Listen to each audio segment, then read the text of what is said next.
Agora na Bradesco Esportes FM, tá na hora do Café Esporte Bola. Bom dia, galera! Está começando mais um Café Esporte Bola. Embarque, desfrute, vem nessa aventura comigo. Fique até às 6 horas da manhã com muitas informações para você. Antes do sol nascer, o Café Esporte Bola já está raiando, te deixando bem atualizado. Seja bem-vindo à madrugada da Bradesco Esportes FM. E hoje é sexta-feira, dia 2 de outubro ou 2/10, como você preferir.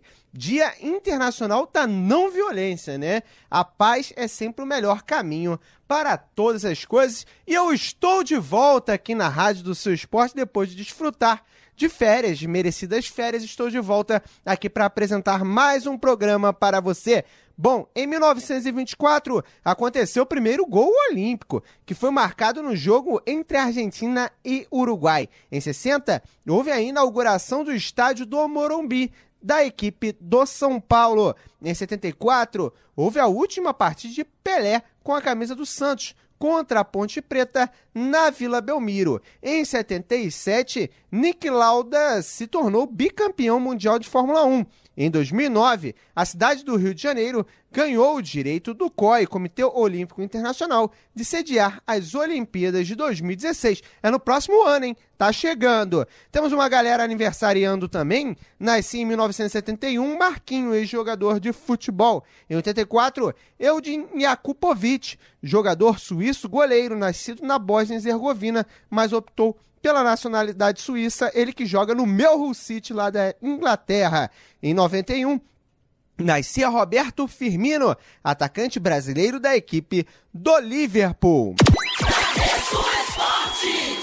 E sem mais delongas, seguimos com muitas informações para você aqui na Rádio do Seu Esporte. Vamos falar de aniversariante. Temos a equipe do Pedrouços de Maia, lá em Portugal, completa 86 anos de existência. Maia, que é um distrito do Porto. O clube milita atualmente na divisão de honra da Associação de Futebol do Porto, quinto escalão a nível nacional, seria equivalente ao estadual do Porto sem os grandes. Fundada em 2 de outubro de 29, resultando da fusão de 2 clubes de bairro locais. Suas cores são o azul e o vermelho e manda seus jogos no Complexo Municipal de Pedrouços. O maior feito do clube foi a conquista do título de campeão da primeira divisão distrital da Associação de Futebol lá do Porto.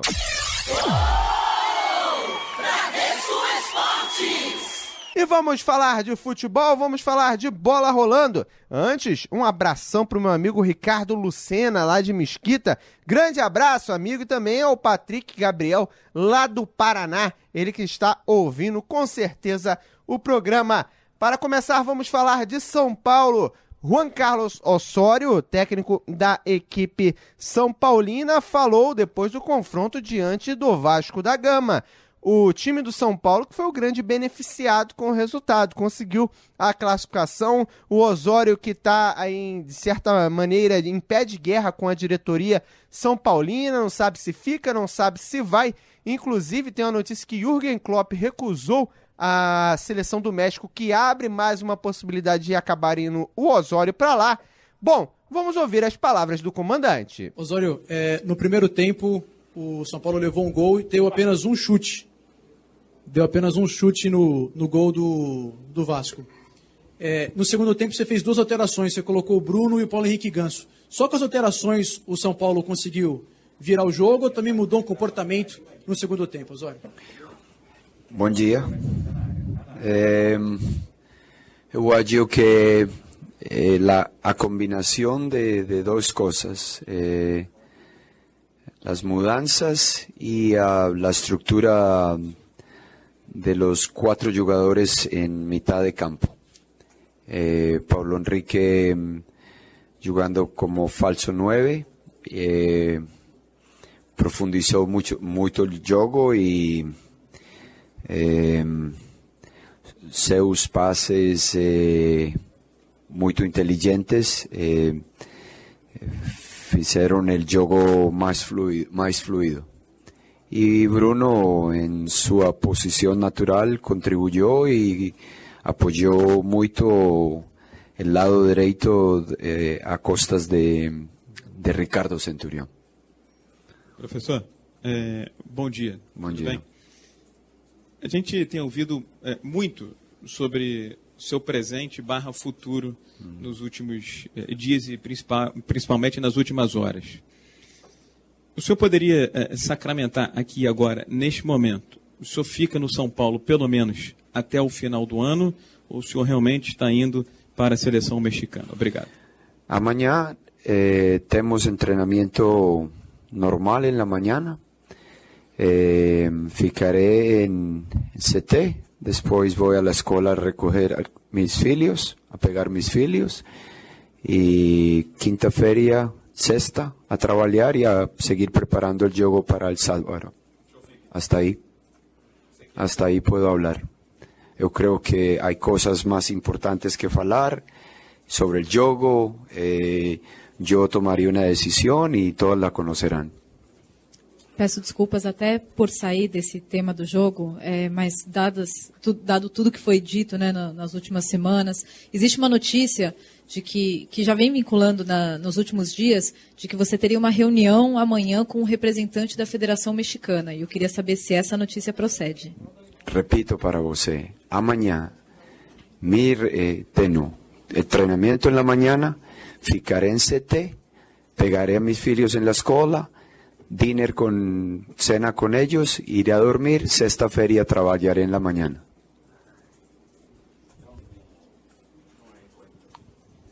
Osório, sobre as duas competições, o Campeonato Brasileiro e a Copa do Brasil. Vai chegar um momento que você vai ter que decidir qual competição escolher, priorizar, está na semifinal da Copa do Brasil. Ou você ainda segue as duas competições da mesma forma, de forma igual? Eu lembro que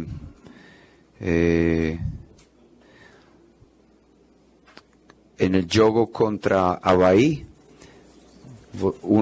um de vocês perguntou e eu falei, depois destes 3 jogos, eu vou a falar se foi boa decisão ou não. Eu acho que foi uma boa decisão priorizar la Copa Brasil.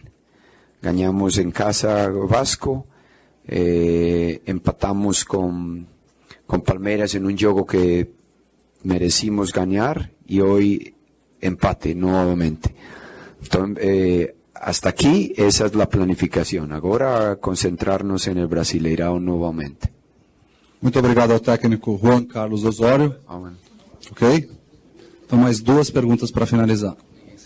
Perdão. Osório, eu queria que você dissesse se ficou surpreso quando soube que o Vasco ia levar um time totalmente de reservas a campo e se ficou surpreso de ver que eles tentaram, né, de alguma forma, um time reserva impôs alguma dificuldade ao São Paulo no primeiro tempo. Não fiquei com surpresa. E eu falei na palestra para meus atletas que iba a ser un juego muy difícil, porque ¿qué acontece? Que cuando un time como hoy Vasco escala un time, jugadores como Guiñazú, como Riascos van a jugar muy bien para voltar al time principal. Entonces no fiquei sorprendido, por el contrario, esperaba eso. Professor, o quanto será fundamental essa parada que vamos ter no futebol a partir da semana que vem, no caso, visando exatamente os 2 compromissos que o São Paulo terá, e uma semifinal de Copa do Brasil e depois a sequência do Campeonato Brasileiro. Vai dar para planificar e exatamente priorizar, até porque está muito provável o São Paulo terá o Santos como adversário, um clássico na Copa do Brasil na semifinal. La cosa más difícil cuando se juega con tanta frecuencia es la pérdida de rendimiento en el performance por poco entrenamiento. Con 10 días yo acho que el time va a tener más tiempo de preparar para la siguiente fase de Copa Brasil. Professor, na pergunta sobre o México, o senhor já explicou que vai fazer tudo amanhã, sexta-feira, e disse que depois o senhor vai tomar uma decisão que todos vão saber. Isso vai ser baseado com a sua família? O senhor vai conversar com a sua família sobre o seu futuro? É que para mim não ficou muito claro, só para entender isso. Obrigado. Eu falo com minha família todos os dias. Normal. É uma proposta profissional e hay que pensarlo e debatirlo, charlarlo com a família. Muito obrigado a todos. Agora sim, boa noite. Boa noite. São Paulo viaja amanhã cedo para a capital paulista e volta a treinar amanhã às 16 horas na Barra Funda. Esse é Juan Carlos Osório, técnico da equipe do São Paulo. Demorou, de certa forma, a engrenar com a equipe, ainda continua sendo um perde-ganha, mas está fazendo um bom trabalho na equipe tricolor.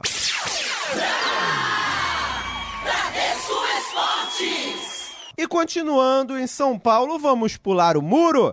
Vamos agora para a academia do Palmeiras. Marcelo Oliveira foi outro que falou, outro beneficiado num jogão diante do Internacional, né? A equipe do Palmeiras soube se portar bem, apesar de ter saído na frente 2-0, ter tomado empate e depois conseguiu o gol aí da classificação, apesar de muita reclamação da galera do Internacional. O fato é que a equipe do Palmeiras avançou e quem falou foi Marcelo Oliveira. Vamos ouvir. Marcelo, obviamente, no início da entrevista o treinador fala, né, do que avaliou o jogo. Eu gostaria que você se aprofundasse um pouquinho no fato do Palmeiras ter o 0-0, era uma vantagem. O Palmeiras faz 2-0 e permite que o adversário chegue ao empate de 2-2, que dava a classificação a ele. O quanto isso te chama a atenção? Você pretende conversar com o grupo pensando na próxima fase da Copa do Brasil?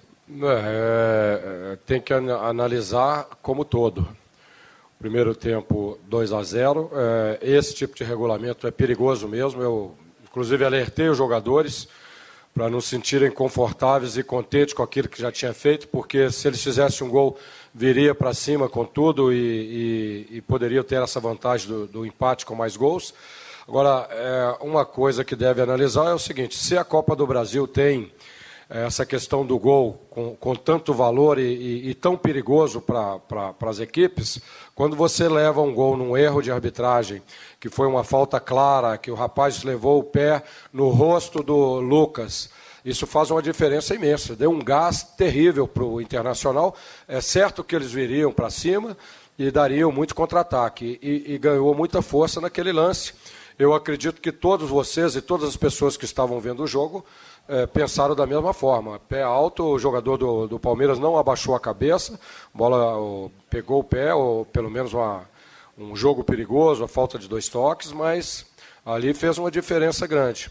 Além do mais, a gente levantou muita bola, porque o Internacional estava marcando muito forte.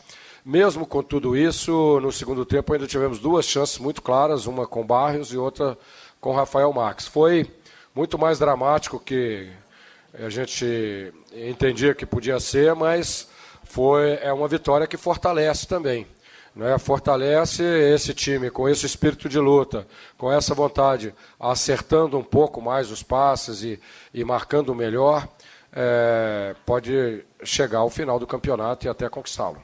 Ô Marcelo, até em relação ao que você falou sobre a postura do Inter, e por isso o time do Palmeiras fez muitas bolas alçadas e não conseguiu segurar muito a bola no ataque. E toda hora o Inter, a bola batia e voltava, e faltou também um pouco de troca de passe, pelo menos o Palmeiras não conseguiu colocar muita bola no chão.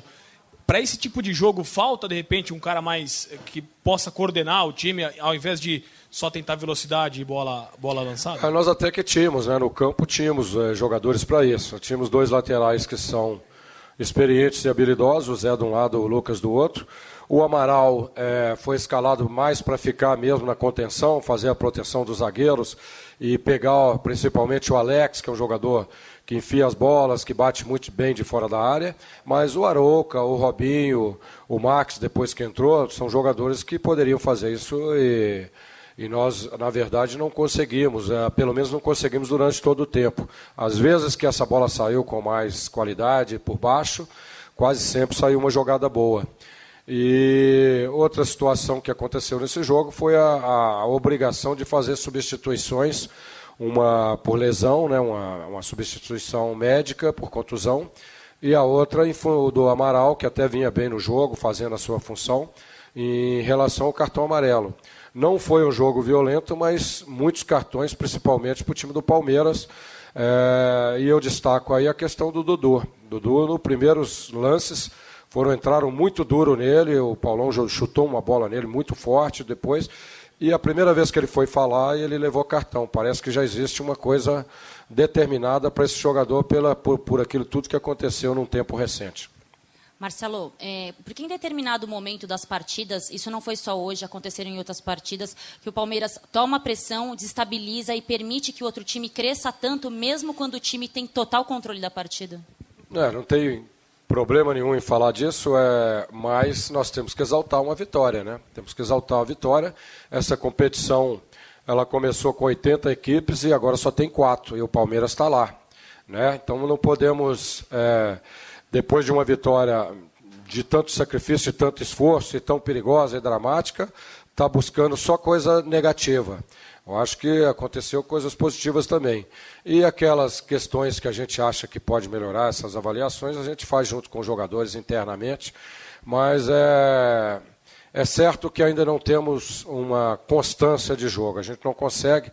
2-0 no primeiro tempo, faltando 10, 15 minutos, nós erramos muito passe, poderia ficar com a bola e até demos alguns contra-ataques, coisa que não é normal e deve acontecer. Marcelo, boa noite.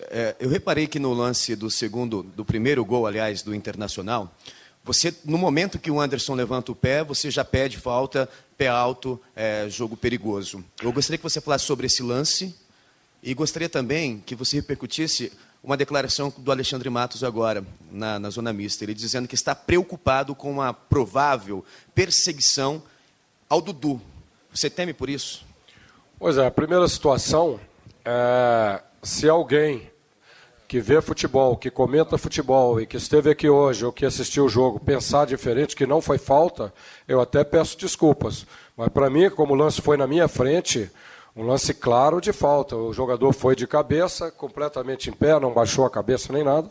O outro jogador levantou a perna na altura da cabeça dele. E aí saiu um gol que faz uma diferença imensa na Copa do Brasil. Esse gol deu uma força, o Internacional voltou a precisar só de uma bola. E um jogo que estava tranquilo, que estava controlado. Então foi, no meu modo de ver, um equívoco grande da arbitragem que prejudicou muito o Palmeiras no andamento do jogo. Em relação ao Dudu, é o que eu falei aqui anteriormente. As 3, 4 primeiras jogadas que o Dudu dividiu bola foram jogadas muito duras em cima do Dudu. A primeira vez que ele falou, ele levou amarelo. Então, jogada dura e mais violenta e mais agressiva pode, falar você não pode. Inclusive os técnicos já não podem falar mais, qualquer situação tem uma ameaça de sair e deixar de trabalhar ali na beira do campo.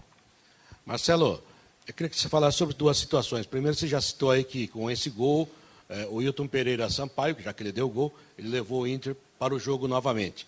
Há um dos gols, eu não tenho certeza se é o primeiro ou o segundo, meu comentarista até falou sobre isso, que havia um impedimento do Rodrigo Dourado também. Não sei se foi no primeiro ou no segundo, que eu estava daqui do outro lado. Mas o Internacional, o Argel, reclama do pênalti que originou o segundo gol do Palmeiras. Essa é uma coisa. E uma outra coisa, a saída do Robinho é que realmente fez com que o time perdesse aquele toque de bola no meio-campo? Pois é, Robinho, ele faz dupla função, né? Robinho, ele sabe marcar, não é um exímio tomador de bola, mas ele preenche bem e dá o início ali da jogada. É um jogador que controla muito bem a bola e eventualmente até chega para finalizar também. E fez falta, mas não tem como lamentar porque foi uma lesão, né? E a cada rodada do Campeonato Brasileiro e da Copa do Brasil vão sair vários jogadores lesionados. Acho que a média é de 14 cada rodada no Brasil. Isso é pelo absurdo de jogos que tem num país tão grande como esse, com temperaturas muito elevadas. Então, cada jogo vai sair. Pode pegar hoje, alguém deve ter saído contundido no Campeonato Brasileiro, a média é de 13, 14 contusões também.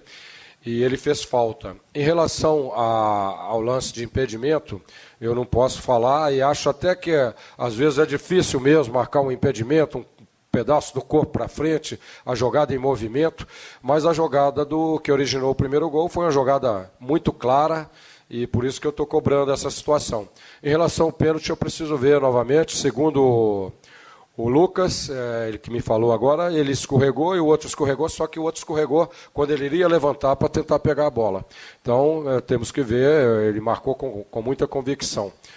Não aconteceram muitos erros, mas no caso do Palmeiras, um erro que poderia ter mudado o rumo do jogo.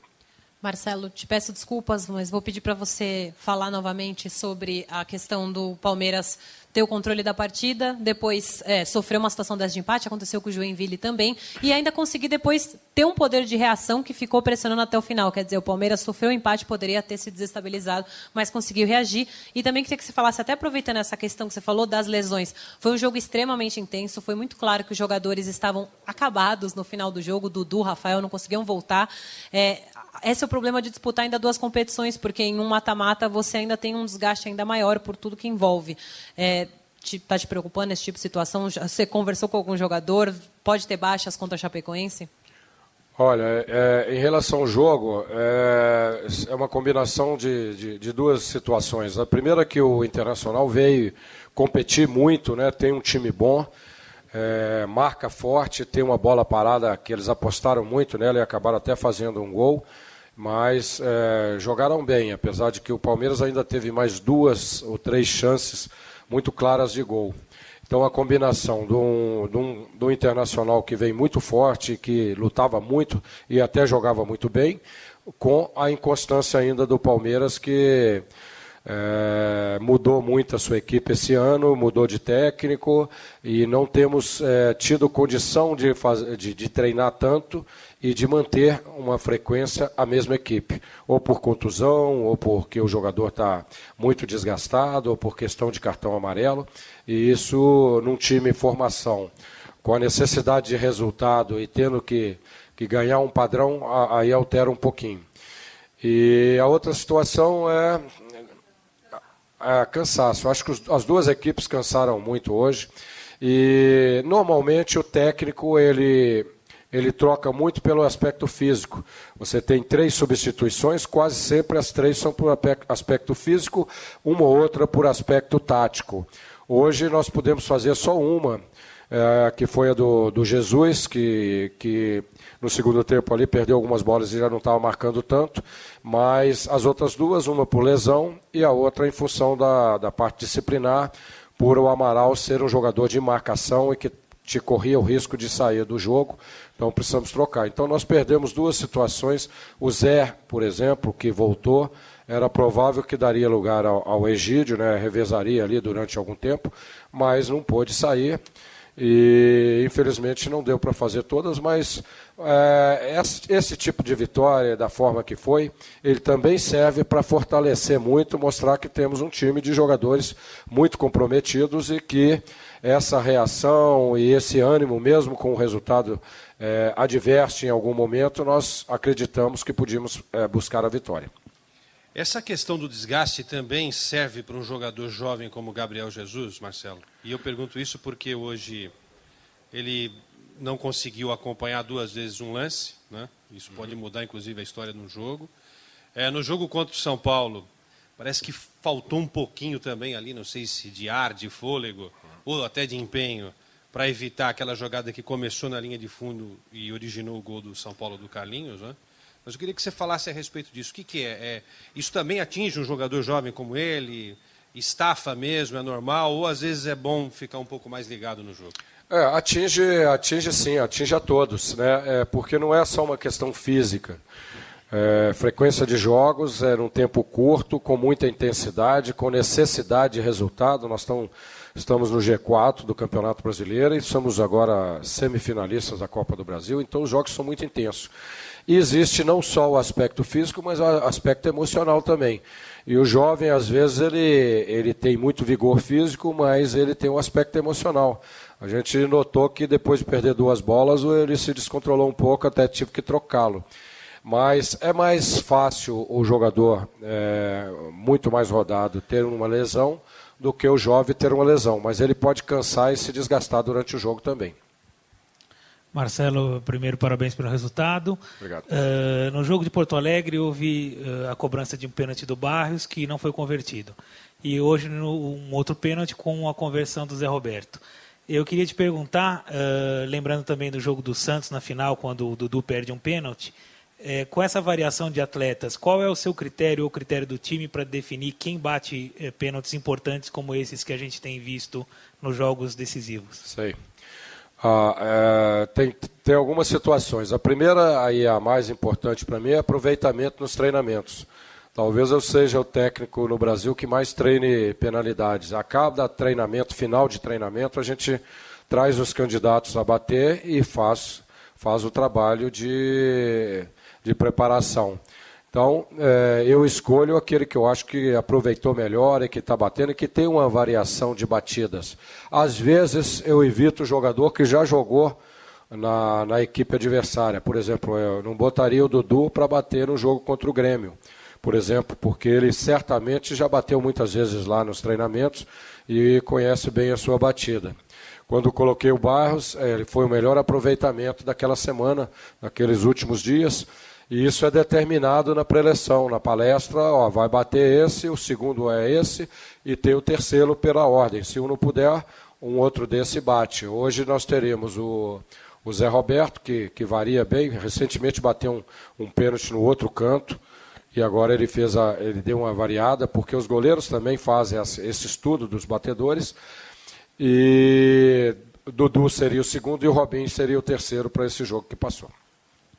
Marcelo, com a sua experiência, tirando a parte tática, por exemplo, você pode fazer um grande jogo na Copa do Brasil e tomar um gol e ser eliminado. Então, minha pergunta é, lá no nosso estado de Minas, a gente fala, é um campeonato, um torneio bem traiçoeiro, né? Então o torcedor pode se preparar que é assim, né? Emoção, um jogo que está na mão, de repente não está mais na mão. E aí? E aí eu te pergunto, o torcedor tem que se preparar? Ah, sim. É assim, poderia hoje, pelo fato de termos empatado lá e feito 2 gols, a gente deveria e poderia ter um controle melhor do jogo, né?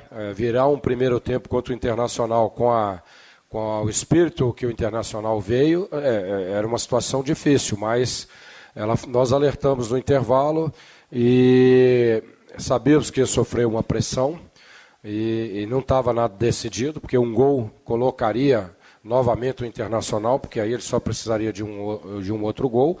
E estava sob controle, assim, emocionalmente, o Internacional fazendo muita bola parada, erguida. A gente também não conseguia chegar e sair jogando. E fez muita diferença o gol pela falta não marcada. Esse deu muita força e criou uma apreensão nos torcedores também. Essa situação que o torcedor sempre acha que precisa fazer uma substituição, alguma coisa, e nós estávamos muito atentos porque só teríamos mais uma substituição e teríamos que estar atentos também à bola aérea, né? Eles estavam muito fortes nessa bola aérea, não poderíamos tirar jogadores que estavam participando da marcação e acabamos levando o gol. E o futebol está assim, o futebol está muito equilibrado, está muito competitivo, está muito físico e muito emocional. Por mais que a gente se prepare, em um outro jogo vai ter esse drama aí, precisa estar preparado para isso. O Fluminense certamente melhorou o seu jogo, né? Não é fácil ir lá e empatar com o Grêmio, né? E se classificar. E vamos preparar na hora certa para o Fluminense. Tivemos uma vitória boa contra o Fluminense no Campeonato Brasileiro, mas um primeiro tempo que o Fluminense dominou e o segundo tempo que o Palmeiras mudou o jogo. Então, preparar bem no momento certo e esperar que certamente serão jogos muito equilibrados e muito difíceis também. Esse aí é o técnico da equipe do Palmeiras, Marcelo Oliveira, bicampeão brasileiro com a equipe do Cruzeiro.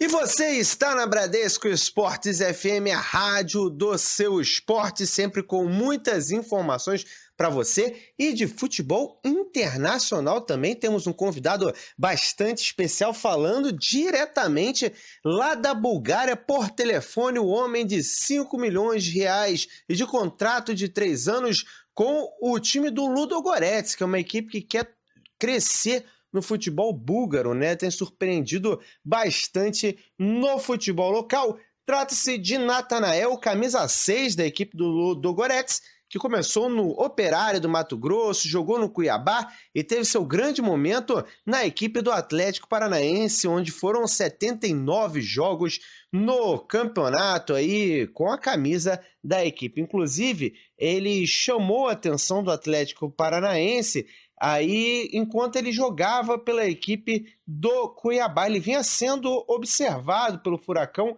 desde um amistoso realizado entre as duas equipes, o que mostra que a observação é bastante importante no futebol. O homem de 5 milhões de reais, queria agradecer sua participação aqui na Bradesco Esportes FM, Natanael. E para começar, como é que foi para você aí trocar o Brasil pela Bulgária, né? É um país que é emergente no futebol, principalmente a equipe do Ludogorets. Como é que foi para você? Bom, acho que para mim foi uma nova experiência, né?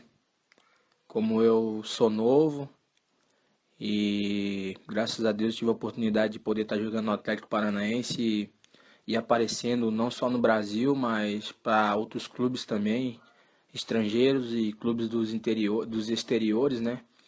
Então, para mim foi um novo desafio, uma nova caminhada. Eu acho que todo sonho de jogadores brasileiros é poder jogar um dia na seleção brasileira e também poder um dia jogar em times estrangeiros.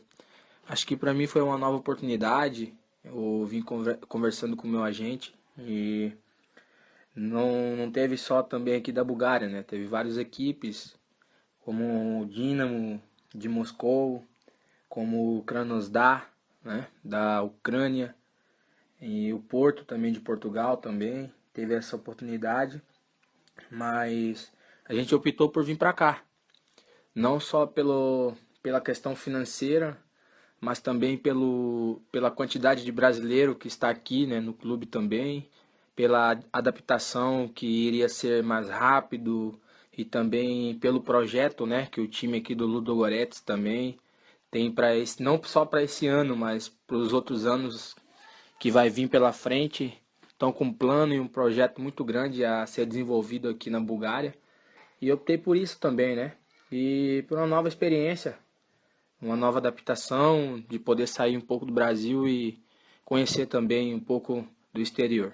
Agora, tem uma história engraçada, Natanael. Na verdade, uma história peculiar. Seu nome é Natanael porque nasceu no Natal, no dia 25 de dezembro. Conta essa história pra gente. Sim.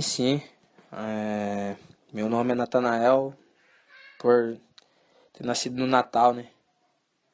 Minha mãe me disse que quando ela foi pro hospital para me ganhar, ela estava comemorando o Natal e aí bateu a dor nela, né? E ela correu pro hospital.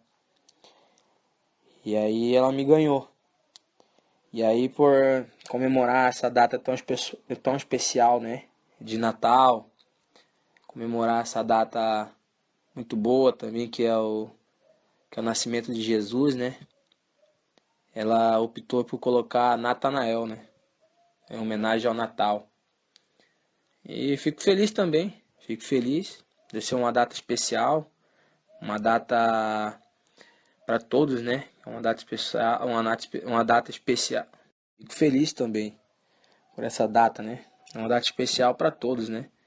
Nascimento de Cristo. É uma data que todos os anos é bem lembrada, é bem recordada.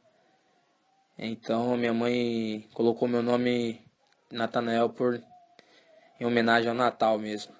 Já pensou em jogar na Inglaterra um dia, entrar em campo no teu aniversário? Afinal, lá no Natal tem rodada, né?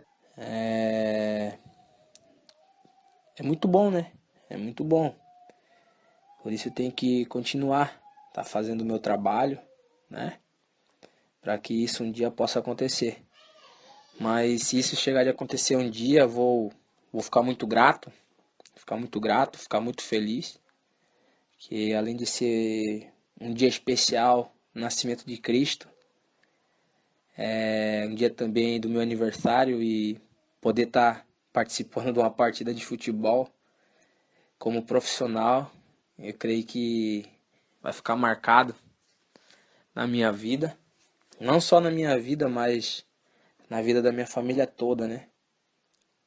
Eu creio que, se for da vontade de Deus, isso vai acontecer. Mas, primeiramente, focar, né? Primeiro aqui no Ludogorets, procurar fazer o meu melhor aqui, nesses anos de contrato que eu tenho com o Ludogorets. E se um dia acontecer isso, confesso que eu vou ficar muito feliz e muito grato mesmo por ser uma data especial do meu aniversário e poder estar participando de uma partida como profissional.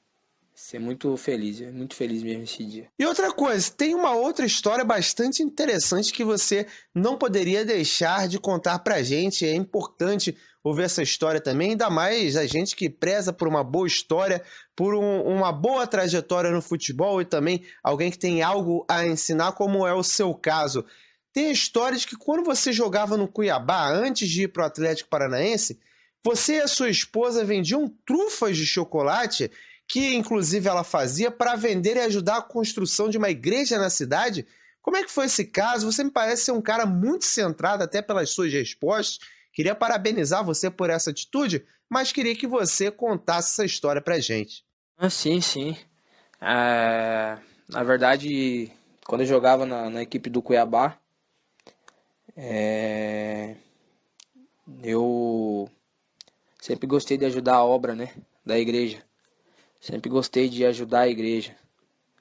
Então, a minha esposa, ela tinha muita amizade com a pastora da igreja. E a igreja estava mexendo com construção, né? Estava construindo uma igreja maior, porque a igreja era pequenininha e estava tendo muitas pessoas, estava tendo muita lotação, né, dentro da igreja. Então precisava aumentar um espaço maior. E aí, como a minha esposa tinha muita amizade com a pastora da igreja e com as irmãs da igreja, elas resolveram cada uma fazer alguma coisa para estar ajudando a obra da igreja, né? E aí, como eu jogava no Cuiabá e sei que jogador gosta de chocolate, muitos jogadores gostam de chocolate, então eu optei por isso. A minha esposa e a pastora da igreja começaram a fazer essa trufa, né? Fazer essa trufa aí de chocolate. E um dia senti no coração de estar podendo levar, né, pra rapaziada lá no CT, lá no Cuiabá. E graças a Deus, quando eu levei lá, todo mundo gostou, todo mundo ajudou. Disse que era não para mim, mas sim para a obra de Deus, né? E quando a gente fala que é para a obra de Deus, principalmente jogadores, são muito gratos, são muito... confia muito, né, em Deus, acredita muito em Deus. Mesmo uma pessoa não sendo evangélica, mesmo a pessoa sendo de outra religião, quando a gente fala de Deus, quando a gente fala que é algo para ajudar a obra de Deus, ajudar a casa do Senhor, muitas pessoas se levantam para ajudar. Então, isso foi uma forma de eu poder ajudar. E tanto que eu era dizimista, né? Dizimista também da igreja, ofertante da igreja. E eu queria fazer mais coisa para poder ajudar. Então eu optei por isso, disse para minha esposa, com a pastora da igreja, fazer, que eu ia levar no centro de treinamento para vender. E graças a Deus eu levei e todos me ajudaram, Alguns tiraram sarro, mas você sabe como é, né, jogador. Alguns tiraram sarro, mas eu nem liguei por isso, porque eu não estava fazendo para mim, estava fazendo para a obra de Deus. Então, quando você faz algo para a casa do Senhor e faz algo para Deus, você tem a recompensa. E hoje, graças a Deus, a recompensa veio, né? Quando você planta sementes boas, você colhe frutos bons. Então, graças a Deus, eu sempre pude plantar sementes boas dentro da casa do Senhor. Com os meus dízimos, com as minhas ofertas, com tudo que eu puder ajudar e tiver o meu alcance na igreja, estou disposto a ajudar. Então, isso foi uma forma de no momento ali, eu estar ajudando. Não só com o meu dízimo, não só com a minha oferta, mas através dessas trufas também, poder estar ajudando a igreja com essa construção. E hoje, graças a Deus, a igreja já foi construída, a igreja já está de pé, graças a Deus. E hoje na minha cidade, onde meus familiares moram, a igreja está lá. E fico muito grato e feliz de poder fazer parte desta construção, de poder fazer parte dessa história. Então, às vezes tem algumas matérias aí em alguns jornais aí, alguns negócios aí na internet que fala que eu vendi a trufa para ajudar em casa, mas não é não. Eu vendi a trufa para ajudar a igreja. Mas mesmo assim, se fosse para ajudar em casa também, não tinha problema não, que eu não tenho vergonha. O mais importante de tudo é que eu estou trabalhando e estou fazendo uma coisa honesta, né? Então, mas é isso, essa história aí é isso. Eu vendi a trufa para ajudar a igreja mesmo, a obra da igreja. Agora, Natanael, Ludogorets, o que você encontrou quando chegou no clube? São muitos brasileiros, né, no elenco, junto com você. Foi pelo menos mais uns 4 brasileiros para compor o elenco da equipe. Queria que você falasse para a gente sobre esse assunto. Podemos esperar que a equipe seja um novo Shakhtar? Sim, eu acho que o Ludogorets, antes de eu vir para cá, eu andei pesquisando, né, na internet. Não só eu, mas o meu agente também tinha falado para mim que para mim ia ser melhor aqui. Que tinha comigo agora, tem 7 brasileiros aqui na equipe profissional. Então eu acho que o presidente também tem um pensamento também sobre isso, né? Inclusive aqui mesmo no esporte daqui da Bulgária, o povo já falou, né, que pode se tornar um novo Shakhtar, né, com tantos brasileiros. E para mim, graças a Deus, foi mais fácil, né? Também poder estar aqui e ter muitos brasileiros assim, que é melhor a adaptação, é melhor a comunicação, né? Porque é muito difícil você vir do Brasil assim e de repente sozinho em um clube assim como o Ludogorets e não saber falar o inglês, não saber falar o búlgaro.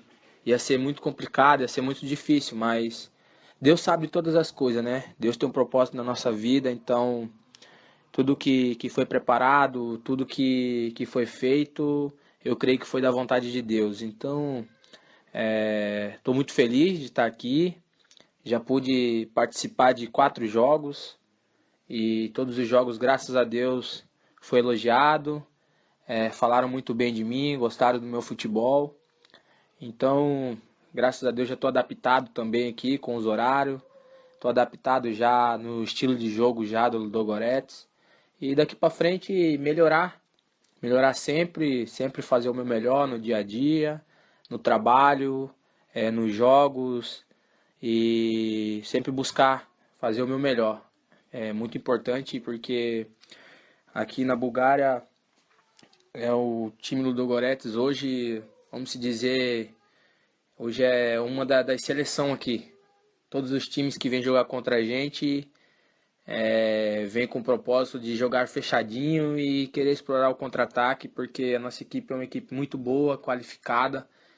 Então tem várias pessoas olhando, várias pessoas acompanhando aqui pela Europa. Então procurar fazer o meu melhor aqui, fazer o meu máximo para que a gente possa conquistar todos os objetivos que o Ludogorets tem esse ano, o ano que vem, o outro ano, e quem sabe daqui aparecer coisas melhores do que o Ludogorets. Então estou aqui, vou fazer o meu melhor para que possa ajudar o clube a conquistar os objetivos que tem que conquistar. Agora, o quanto você crê que seu futebol pode evoluir aí no futebol búlgaro? O que você acredita? É Europa, mas é Bulgária. Como é que você crê que o seu futebol pode evoluir? Sim, eu acho que procurar sempre fazer o meu melhor, né? Graças a Deus tive uma boa passagem pelo Atlético Paranaense e eu creio que aqui não vai ser diferente. Se eu fazer o que eu fiz no Atlético Paranaense, em todos os jogos, dar a raça, fazer o meu melhor, ajudar meus companheiros dentro do campo, eu creio que vai aparecer muitas coisas boas. No entanto que todos os jogos aqui é televisionado, então passa para a Europa toda, né? Então por isso eu creio que através do meu futebol, não só o meu futebol dentro de campo, mas a equipe toda fazendo o seu melhor em todos os jogos, com certeza vai aparecer algo muito grande para todos os jogadores, porque o jogo é televisionado e aqui é a Bulgária, só que faz parte da Europa, né? Então todos os jogos aqui é televisionado e muitas pessoas também estão de olho, né?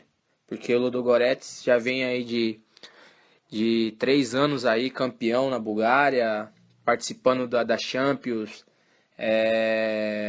sempre chegando, né, nos finalistas do campeonato, sempre chegando no topo da tabela. Então é um time que hoje aqui na Bulgária é um time grande, um time muito visualizado, um time que muitas pessoas olham, né? Olham dentro de campo, todos os jogos estão alguns olheiros olhando, e então eu creio que daqui para mim pegar uma equipe melhor, uma equipe maior no topo aqui da Europa vai ser mais fácil, porque por ser um campeonato bom e por a nossa equipe estar sempre na cabeça, né, e da tabela, e eu creio que esse ano aqui vai ser um ano de sucesso, não só para mim, mas para todos os jogadores também. E o meu propósito esse ano é ser campeão aqui do Campeonato Búlgaro e conquistar os objetivos que tem que ser conquistado aqui pelo Ludogorets. E vou sempre fazer o meu melhor para que as coisas venham a acontecer. Sair cedo do Brasil, você saiu muito cedo. Como é essa decisão? É difícil? Digo, você recebeu uma proposta na mesa. Tem de se refletir para aceitar, ou quanto mais cedo sair, melhor para fazer carreira aí fora? Eu sempre tive essa curiosidade, essa vontade no meu coração de um dia poder jogar fora do Brasil. E antes mesmo de eu vir para cá, eu já tinha isso no meu coração e Deus confirmou tudo, sabe? Então eu já estava esperando já essa resposta, já estava esperando essa proposta. Então, no entanto, que as coisas foram muito rápido. Aconteceram muito rápido na minha vida e não teve tempo nem de refletir, nem de pensar, nem de falar, não quero, não vou, entendeu? Então foi uma coisa muito rápida, então eu já sabia que isso ia acontecer e eu já estava preparado para este momento. No entanto que foi muito rápido, o meu agente chegou numa sexta-feira, falou comigo, falou os detalhes, falou todas as coisas que iriam acontecer. E eu falei, não, aceito sim, aceito, porque eu já estava preparado, para essa coisa que ia acontecer. Então por isso foi muito rápido, eu falei, não, aceito e vamos embora, vamos nessa nova caminhada, vamos buscar um novo objetivo e para que possa ajudar não só eu, mas também a minha família, os meus familiares, que são pessoas carentes, que são pessoas que precisam muito da minha ajuda. Então, por isso eu optei por vir para cá. E eu creio que aqui vou fazer muito sucesso junto com a minha equipe. Creio que aqui eu vou poder conquistar muitos objetivos que um dia sonhei. Eu creio que aqui vou poder ajudar a minha família, vou poder ajudar os meus familiares. E eu creio que aqui vai ser só sucesso. Então, eu já esperava por isso, já esperava por uma proposta dessa, porque como eu sou evangélico, Deus sempre fala comigo, usa pessoas para falar comigo. Então, eu já estava esperando isso. Deus já tinha falado comigo que ia aparecer, que era para me se preparar, que ia ter algo muito importante que ia acontecer em minha vida. E que era uma proposta boa do exterior, fora do Brasil.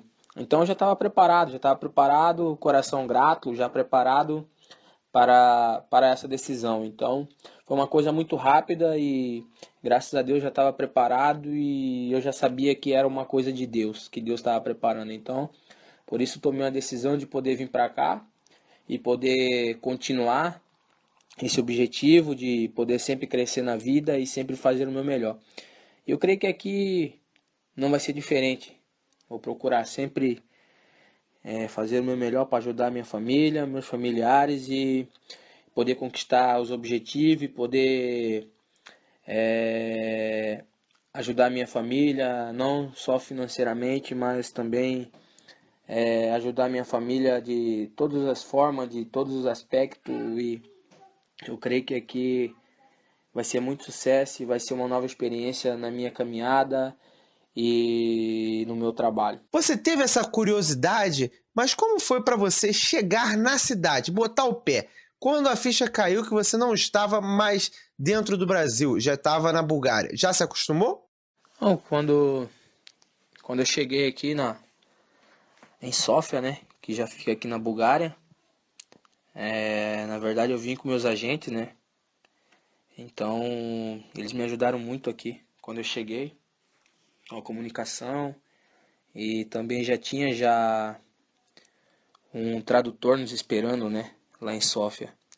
Então eu cheguei aqui, quando eu vi a cidade mesmo aqui onde fica o Ludogorets, que é uma cidadezinha muito pequenininha, uma cidadezinha que está começando também, né, através do time do Ludogorets, está começando a se estruturar, está começando mexer com construção, algumas coisas aqui, e eu fiquei assim meio triste, meio apavorado,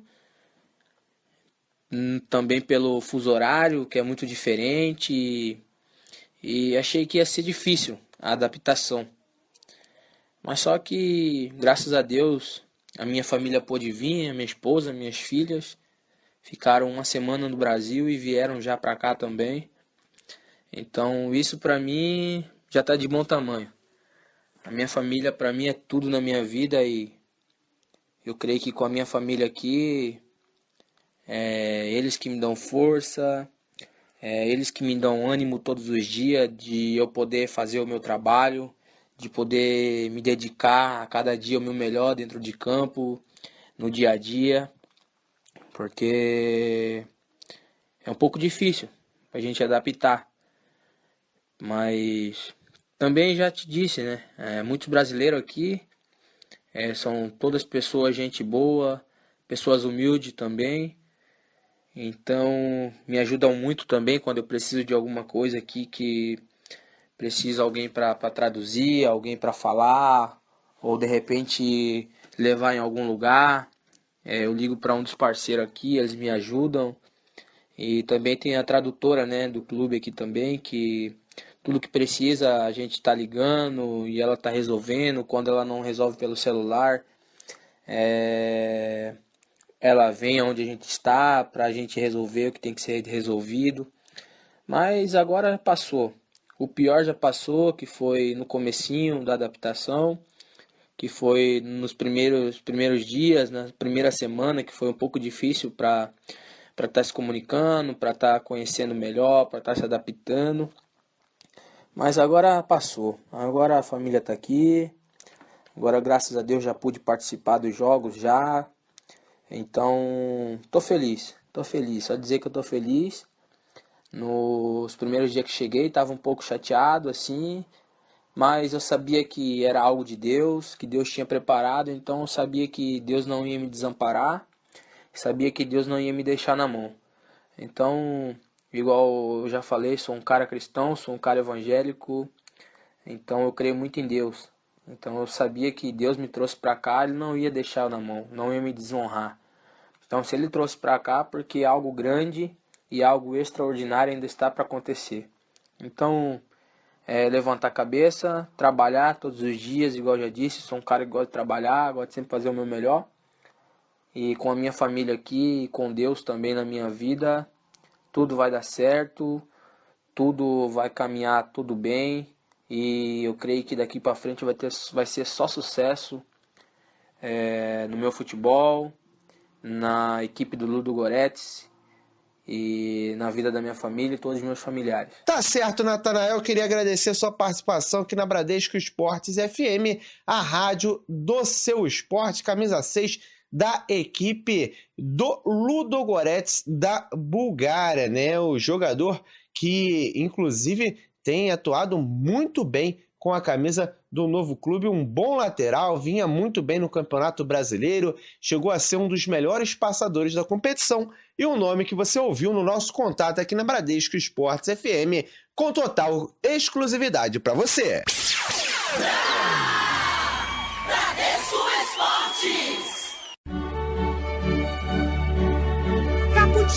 O futebol internacional na Bradesco Esportes FM. E tocou a vinhetinha, você já sabe, chegou a hora do futebol internacional comigo, Juan Rodrigues, aqui na Bradesco Esportes FM, a rádio do seu esporte. Vamos falar da rodada final. Teremos um final de semana com muita movimentação. Primeiras rapidinhas para vocês. Ex-goleiro do Milan, Marco Amelli, está perto do acerto com o Chelsea, faltando apenas realizar exames médicos. O jogador italiano surge como mais uma opção para o lugar do lesionado Thibaut Courtois, segundo Gianluca Di Marzio, ele que é jornalista italiano. Já o Aston Villa entrou na briga com o Manchester City pelo atacante do Besiktas, Gökhan Torre.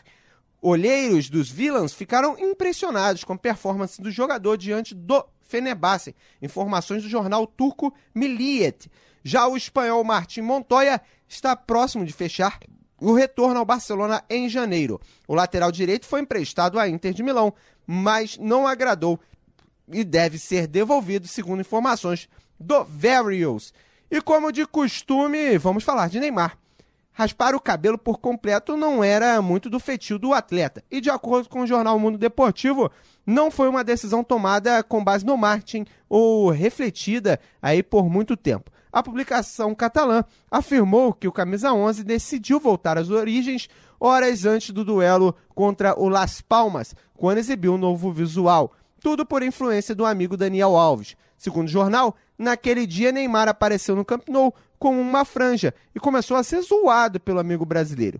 Depois de muitas piadas, acabou convencido a raspar o cabelo e o cabeleireiro, acreditem, foi o próprio Daniel Alves. E vamos falar de campeonatos. Teremos a rodada 8 do campeonato alemão. O Darmstadt joga nesta sexta-feira contra o Mainz. O Hannover pega o Werder Bremen, o Hertha Berlim e o Hamburgo. O time do Hoffenheim enfrenta o Stuttgart. O Ingolstadt enfrenta a equipe do Frankfurt. O Borussia Mönchengladbach enfrenta o Wolfsburg. O Schalke 04 Colônia, o Bayern de Munique, o Borussia Dortmund. O Bayer Leverkusen enfrenta o Augsburg. O líder do campeonato até o momento é a equipe do Bayern de Munique, com 21 pontos na classificação. O artilheiro é Lewandowski do Bayern, com 10 gols. Indo para o Campeonato Espanhol, rodada 7. Nessa sexta teremos Celta de Vigo contra Getafe. O Celta que aprontou contra o Barcelona, 4-1. É um time para ficar de olho. Teremos no sábado Sevilha contra Barcelona, Granada contra La Coruña, Espanhol contra Sporting Gijón, a equipe do Las Palmas enfrenta o Eibar, o Málaga enfrenta o Real Sociedad. No domingo teremos Raio Vallecano contra Betis, Atlético Bilbao contra o Valência, Levante contra Villarreal e Atlético de Madrid e Real Madrid protagonizam o derby da capital, liderança do Villarreal com 16 pontos na classificação. O artilheiro aí tripla artilharia, né? Karim Benzema do Real Madrid, Nolito do Celta de Vigo, ambos com 5 gols, e Cristiano Ronaldo também tem 5 gols na competição. E na França, rodada 9, o Lille enfrenta o Montpellier nessa sexta. No sábado teremos Lyon contra Reims, o Angers enfrenta a equipe do Bastia, o Ajaccio enfrenta o Toulouse, o Nice enfrenta o Nantes, o Troyes enfrenta o Guingamp. No domingo teremos Mônaco contra Rennes, Mônaco que empatou na Liga Europa com o Tottenham, precisa se recuperar. O Caen enfrenta o Saint-Étienne, o Lorient, o Bordeaux, e o PSG enfrenta o Olympique de Marseille em um clássico. Liderança do Paris Saint-Germain já folgada de 4 pontos em relação ao segundo colocado Saint-Étienne, com 20 pontos na classificação. Chegamos à maior liga do mundo, a Liga Inglesa. Teremos nesse sábado Crystal Palace contra o West Brom, Aston Villa contra o Stoke City, Bournemouth contra o Watford, Manchester City contra Newcastle, Norwich contra Leicester City, Sunderland contra o West Ham, Chelsea contra Southampton. E no domingo teremos Everton contra Liverpool, o clássico de Liverpool. A equipe do Arsenal enfrenta o Manchester United em mais um clássico, e o Swansea enfrenta o Tottenham. O líder é o Manchester United com 16 pontos, um a menos que o segundo colocado, o Manchester City. Chegamos na Itália, teremos Itália e Portugal para finalizar. Na Itália teremos Carpi contra Torino, Chievo contra Hellas Verona, clássico de Verona, hein? No domingo teremos Empoli contra Sassuolo, Palermo contra Roma, Sampdoria contra Inter de Milão, Udinese contra Gênua, Juventus contra Bolonha, Lazio contra Frosinone, a equipe do Milan enfrenta o Napoli e a Fiorentina, líder do campeonato, enfrenta a Atalanta. A líder Fiorentina tem 15 pontos, quem surpreende nesse momento é o Sassuolo, que ocupa a 4ª colocação no campeonato. Para finalizar, vamos falar de Campeonato Português, 7ª rodada. Teremos Vitória de Setúbal contra o Estoril Praia, Passos Ferreira contra o Nacional, Tondela enfrenta o Moreirense, o Acadêmica de Coimbra enfrenta o Marítimo e o Rio Ave, o Boa Vista no sábado. No domingo, União Madeira enfrenta o Benfica, o Braga o Arouca, o Porto o Belenenses e o Sporting o Vitória de Guimarães, liderança compartilhada de Porto e Sporting. E amanhã a gente traz muito mais informações no Cappuccino para você.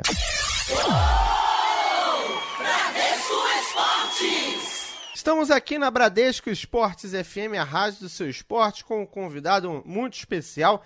Aparece aqui na programação da Bradesco de vez em quando para bater um papo com a gente num assunto muito polêmico, um assunto de um grupo que está de olho na diretoria da equipe do Botafogo. Trata-se de José Carlos Rodrigues Júnior, o popular Juca, que foi diretor aí do esporte do Botafogo, cuidou do vôlei e criou o grupo Sempre Botafogo. Ô Juca, queria agradecer sua participação aqui na Bradesco Esportes FM. Para começar, gostaria que você falasse, né, refrescasse a memória da galera. Quem é você e o Sempre Botafogo, para que foi criado? Ô Juan, como é que vai? Tudo bem? Alô, ouvinte da Bradesco. É sempre um prazer falar com vocês. Eu sou botafoguense, tenho uma vida aí junto ao Botafogo, desde pequeno, acompanhando meu pai, desde 9 anos, acompanhando meu pai na política. Eu represento a 4ª geração de botafoguenses na família. E com a minha filha quinta, né, que já jogou pelo Botafogo, são 5 gerações com serviços prestados ao Botafogo. Eu participei da gestão do Montenegro, fui conselheiro na gestão do Bebeto e na gestão do Maurício. Eu ocupei, desde a diretoria de voleibol até o cargo de dirigente de esportes olímpicos.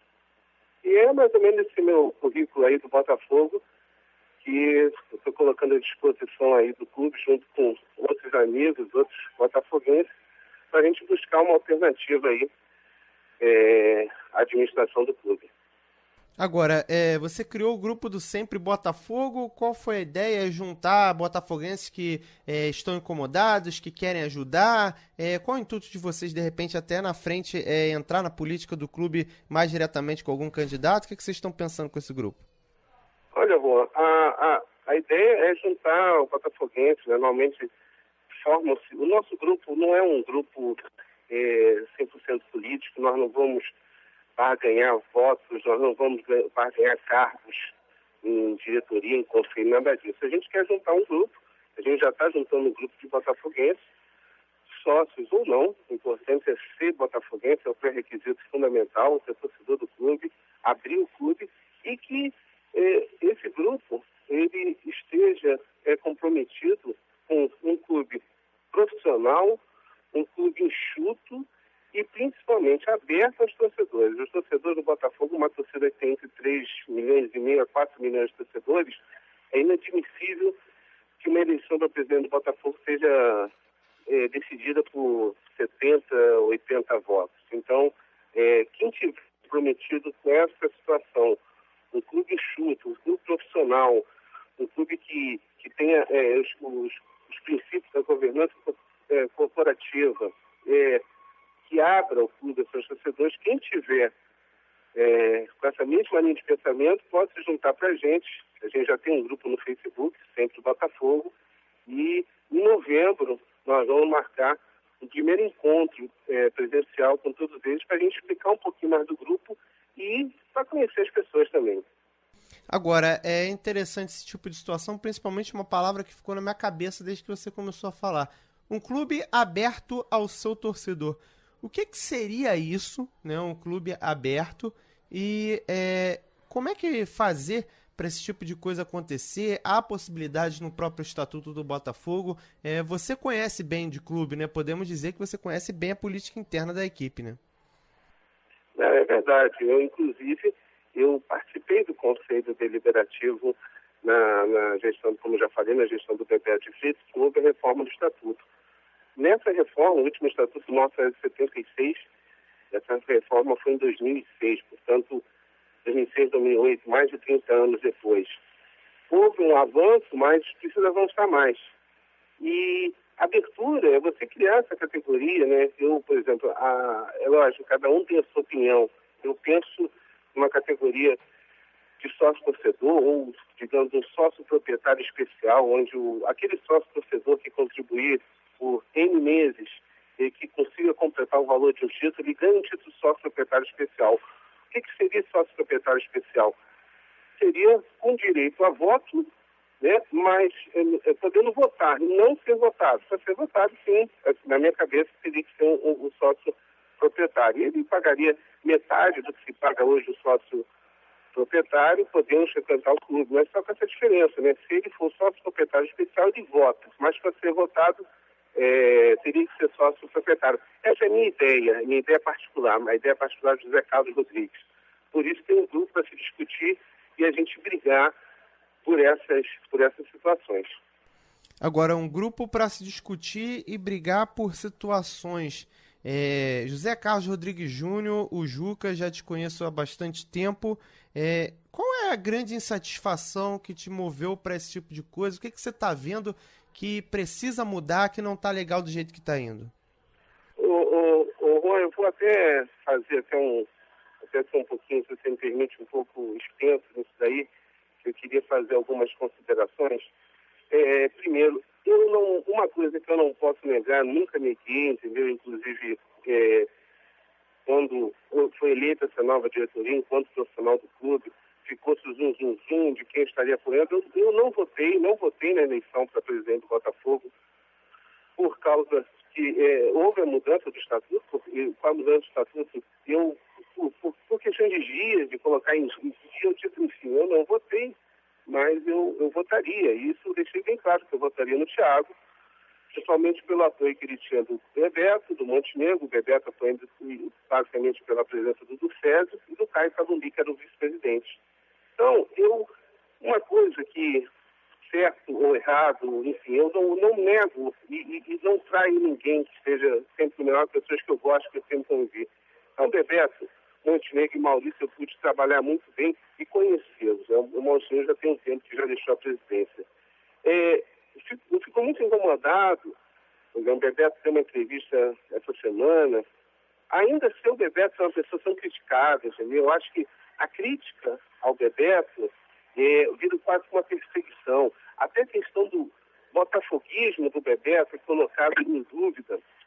Eu não sei se essa questão é muito me estranha, o Botafogo pensar em Caio Martins, e que esse Caio Martins seja que a gente venha perdendo na frente no Engenhão, no Newton Santos, o que for, né?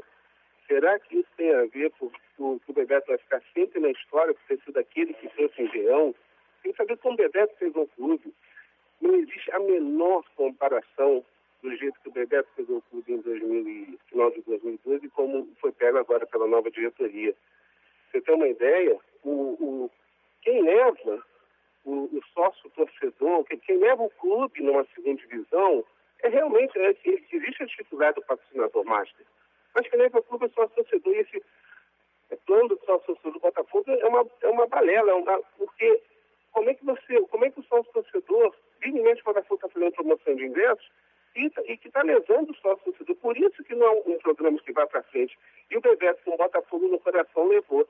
Então, sabe, picuinhas, né? São essas coisas menores que esse grupo que hoje dirige o Botafogo, questões de vaidade, perseguições, que esse grupo que dirige o Botafogo, ele toma.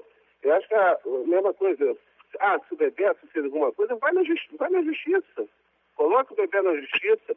Eu estendo isso daí, a questão do Maurício também. Que o Maurício fez aquilo. Juan, eu te pergunto, se você chega na sua casa, essa casa é assaltada, o que você vai fazer? A primeira coisa que você vai fazer? Vou procurar os meus direitos, né? Vai à delegacia, não vai dar queixa? Exatamente. O que o Bebeto fez quando entrou no Botafogo em 2002? Não tinha nada, não tinha documento, fez o boletim de ocorrência. O que o Maurício fez quando a suspeita, primeiro era a suspeita, dessa chapa, desse grupo político que está hoje no Botafogo, ter falsificado as assinaturas? Ele foi na delegacia, virou um inquérito policial e o Ministério Público comprovou que existia a falsificação da assinatura. E ontem, né, acho que não sei se você já tomou conhecimento, a Junta de Julgamento e Recursos ficou de julgar o Maurício, certo? E ela catou a denúncia e ontem, quando o Maurício apresentou a defesa dele, embasado, uma defesa consistente dos advogados, ele simplesmente disse que não era competente, vai passar para o presidente do clube. Vai ser um julgamento, digamos, na esfera jurídica ou vai ser um julgamento na esfera política, né?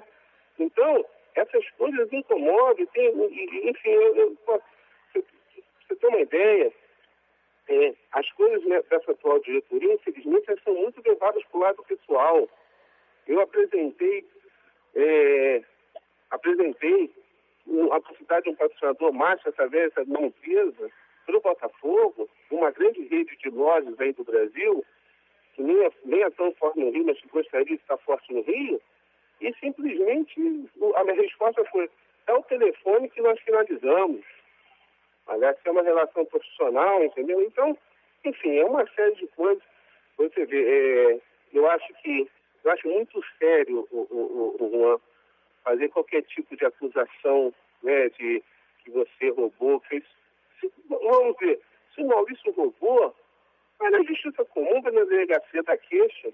Agora, transformar esse julgamento do Maurício e até repetindo uma expressão que o Bebeto utilizou, desculpa, até uma expressão com uma expressão forte, transformar o julgamento do Maurício para que seja feito nessa política de merda que é a política do Botafogo, infelizmente, a gente vê que não tem interesse que as coisas deem certo.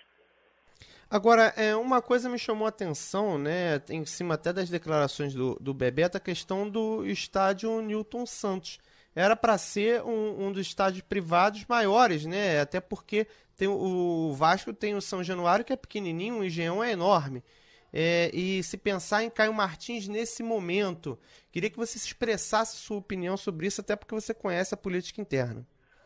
Isso é lamentável, Juan. É tudo ótimo, é um paliativo na situação que o Botafogo não tenha o Engenhão no próximo ano por causa das Olimpíadas, mas entregar o Engenhão, né, no Santos, enfim, para ficar o Caio Martins, inclusive já foi até dito pelo o atual vice-presidente de estádio do Botafogo, que existe essa categoria, que o Botafogo agora, a diretoria criou dois vice-presidentes que não existem no estatuto, vice-presidente executivo e vice-presidente de estádio. Então, o atual vice-presidente de estádios Ele tem uma declaração tempos atrás que era favorável a devolver a Engenhão para ficar com o Caio Martins. Então, muito me assusta, né? Você vê, na época que o Engenhão estava aberto, desde que veio o Bebeto que conseguiu, e houve o crescimento do Engenhão, até o ápice, quando o Engenhão teve show de Paul McCartney, de Justin Bieber, enfim, o Botafogo lucrava mais de 9 milhões, né? As sedes estão todas reformadas, começou na gestão do Bebeto, no projeto da Petrobras, e Maurício finalizou, inclusive, com outras reformas, o vestiário era um lixo, as quadras, o ginásio tinha o perigo da tábua machucar um atleta, as quadras cobertas, foram cobertas lá fora, o pessoal que foi na diretoria na época dizia que tinha certeza que aquilo ia desabar. Então, aí hoje vai para a imprensa dizer que está lucrando muito mais que antigamente, que no ano passado, no número de eventos, ok. Só que no ano passado o Botafogo ficou 6 meses sem poder alugar a janela fevereiro por causa da FIFA. E esses 6 meses da FIFA lucrou muito mais que agora. Então, o que é chato, o que enoja nessa política do Botafogo é isso. Você leva tudo para o lado pessoal. Você não quer saber. Eu vou te dizer uma outra situação. No final da gestão passada, nós demitimos, chegamos aí à conclusão que não serviria mais a supervisora de voleibol do Botafogo, que ela foi recontratada, e quando foi demitida, foi um alvoroço dizendo que houve um desrespeito pela forma que ela foi demitida. E eu te digo, Juan, aí eu gostaria de fazer uma comparação. A maior conquista do Botafogo foi o Campeonato Brasileiro em 95. O que fizeram com o nosso capitão de 95, o Gotardo, nem se compara. O cara soube da demissão pela internet, aí vai falar da forma que foi tratada a supervisora, enfim. Você vê uma diretoria que tem mais de 35 diretores. Isso não existe em multinacional nenhuma. Os esportes olímpicos que no início da gestão do Maurício eram tocados pelo Miguel Anjos, que é o diretor de esportes olímpicos, hoje tem mais 7, 8, 9 diretores, todos não remunerados, entendeu? Enfim, uma outra coisa que eu não sei se você sabe, hoje o nosso torcedor é comandado por um ex-integrante da Young Flu do Fluminense, né? Então, sabe, a gente não consegue entender certas coisas que deixam a gente muito preocupado com o futuro. Não existe essa coisa que diz, os abutres que torcem contra, ninguém torce contra o Botafogo, aonde o Botafogo estiver, todos nós vamos estar torcendo em qualquer esporte, qualquer modalidade. Agora, nós ficamos preocupados com o futuro do Botafogo. Agora, Juca José Carlos Júnior, queria que você falasse agora pra gente, temos aí o Botafogo, primeiro ano de administração do novo presidente, o Botafogo subindo, né, vai perder o Engenhão, vai jogar provavelmente lá no Caio Martins.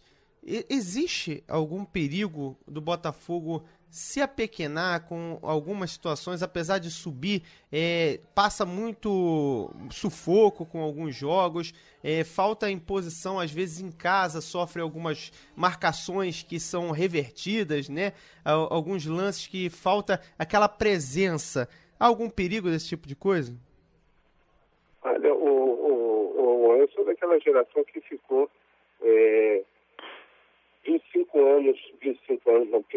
20 anos sem ver o Botafogo campeão e por mais que as situações daquela época fossem bem difíceis, muito mais difíceis que hoje, que eu sempre falo que a garotada de hoje em dia não sabe o que realmente é sofrer, né, com o Botafogo,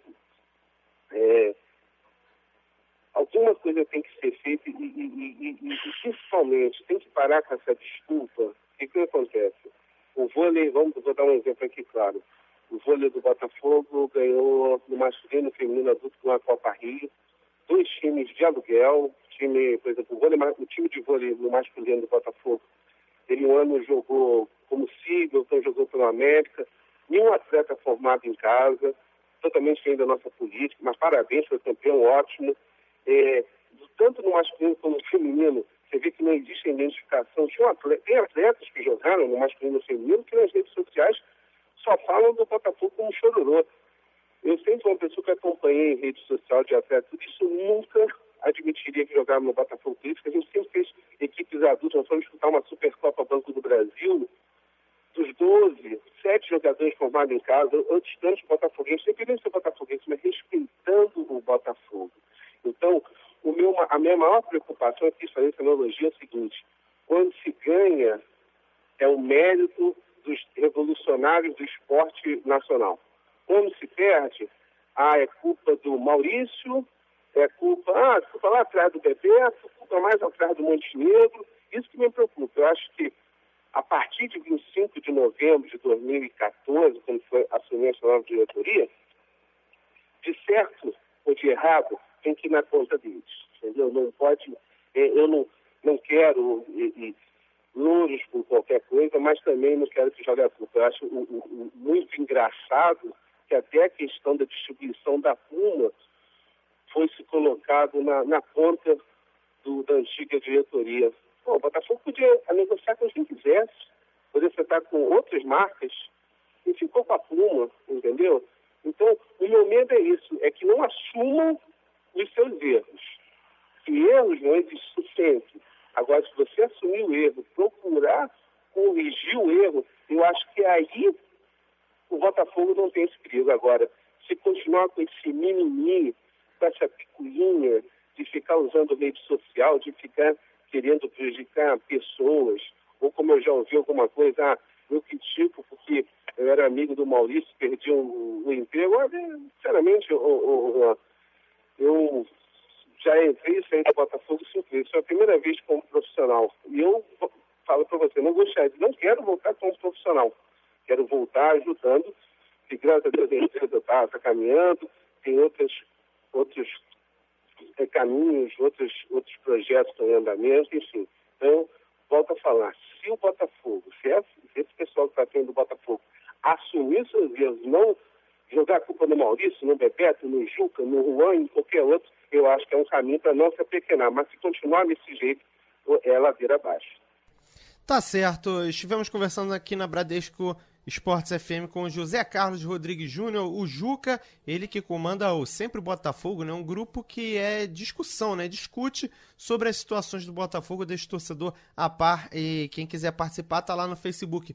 Juca, queria agradecer a sua participação aqui na Bradesco Esportes FM e deixar um espaço também para as suas considerações finais.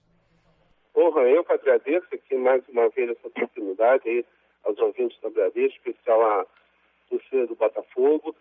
E só para finalizar, um ponto que não abordei, mas que muito me preocupa, é a questão do Botafogo no ato trabalhista. Porque, infelizmente, após entrar no ato, novas demissões foram feitas e as respectivas decisões não foram pagas integralmente. Então, o que é passível de ação trabalhista, o que é passível de prejudicar o Botafogo no ato. Então, é isso. Eu espero, desculpa eu ter me exaltado em alguns momentos, eu me alongado, mas quando se fala do Botafogo, a paixão ela é mais forte. E esse aí é José Carlos Rodrigues Júnior, o Juca. Juca, que é integrante, chefe, de certa forma, do grupo Sempre Botafogo, a equipe do Botafogo que já contou com o Juca na diretoria, já foi diretor de esportes olímpicos, já participou do vôlei, inclusive até ano passado da equipe do Botafogo. Ele é filho de um ex-dirigente do Botafogo, o José Carlos Rodrigues, está de olho em tudo e falou aqui na Bradesco Esportes FM até algumas coisas que nós mesmos não sabíamos sobre a questão do Botafogo, o que mostra que o grupo realmente está sabendo de tudo que está acontecendo lá dentro.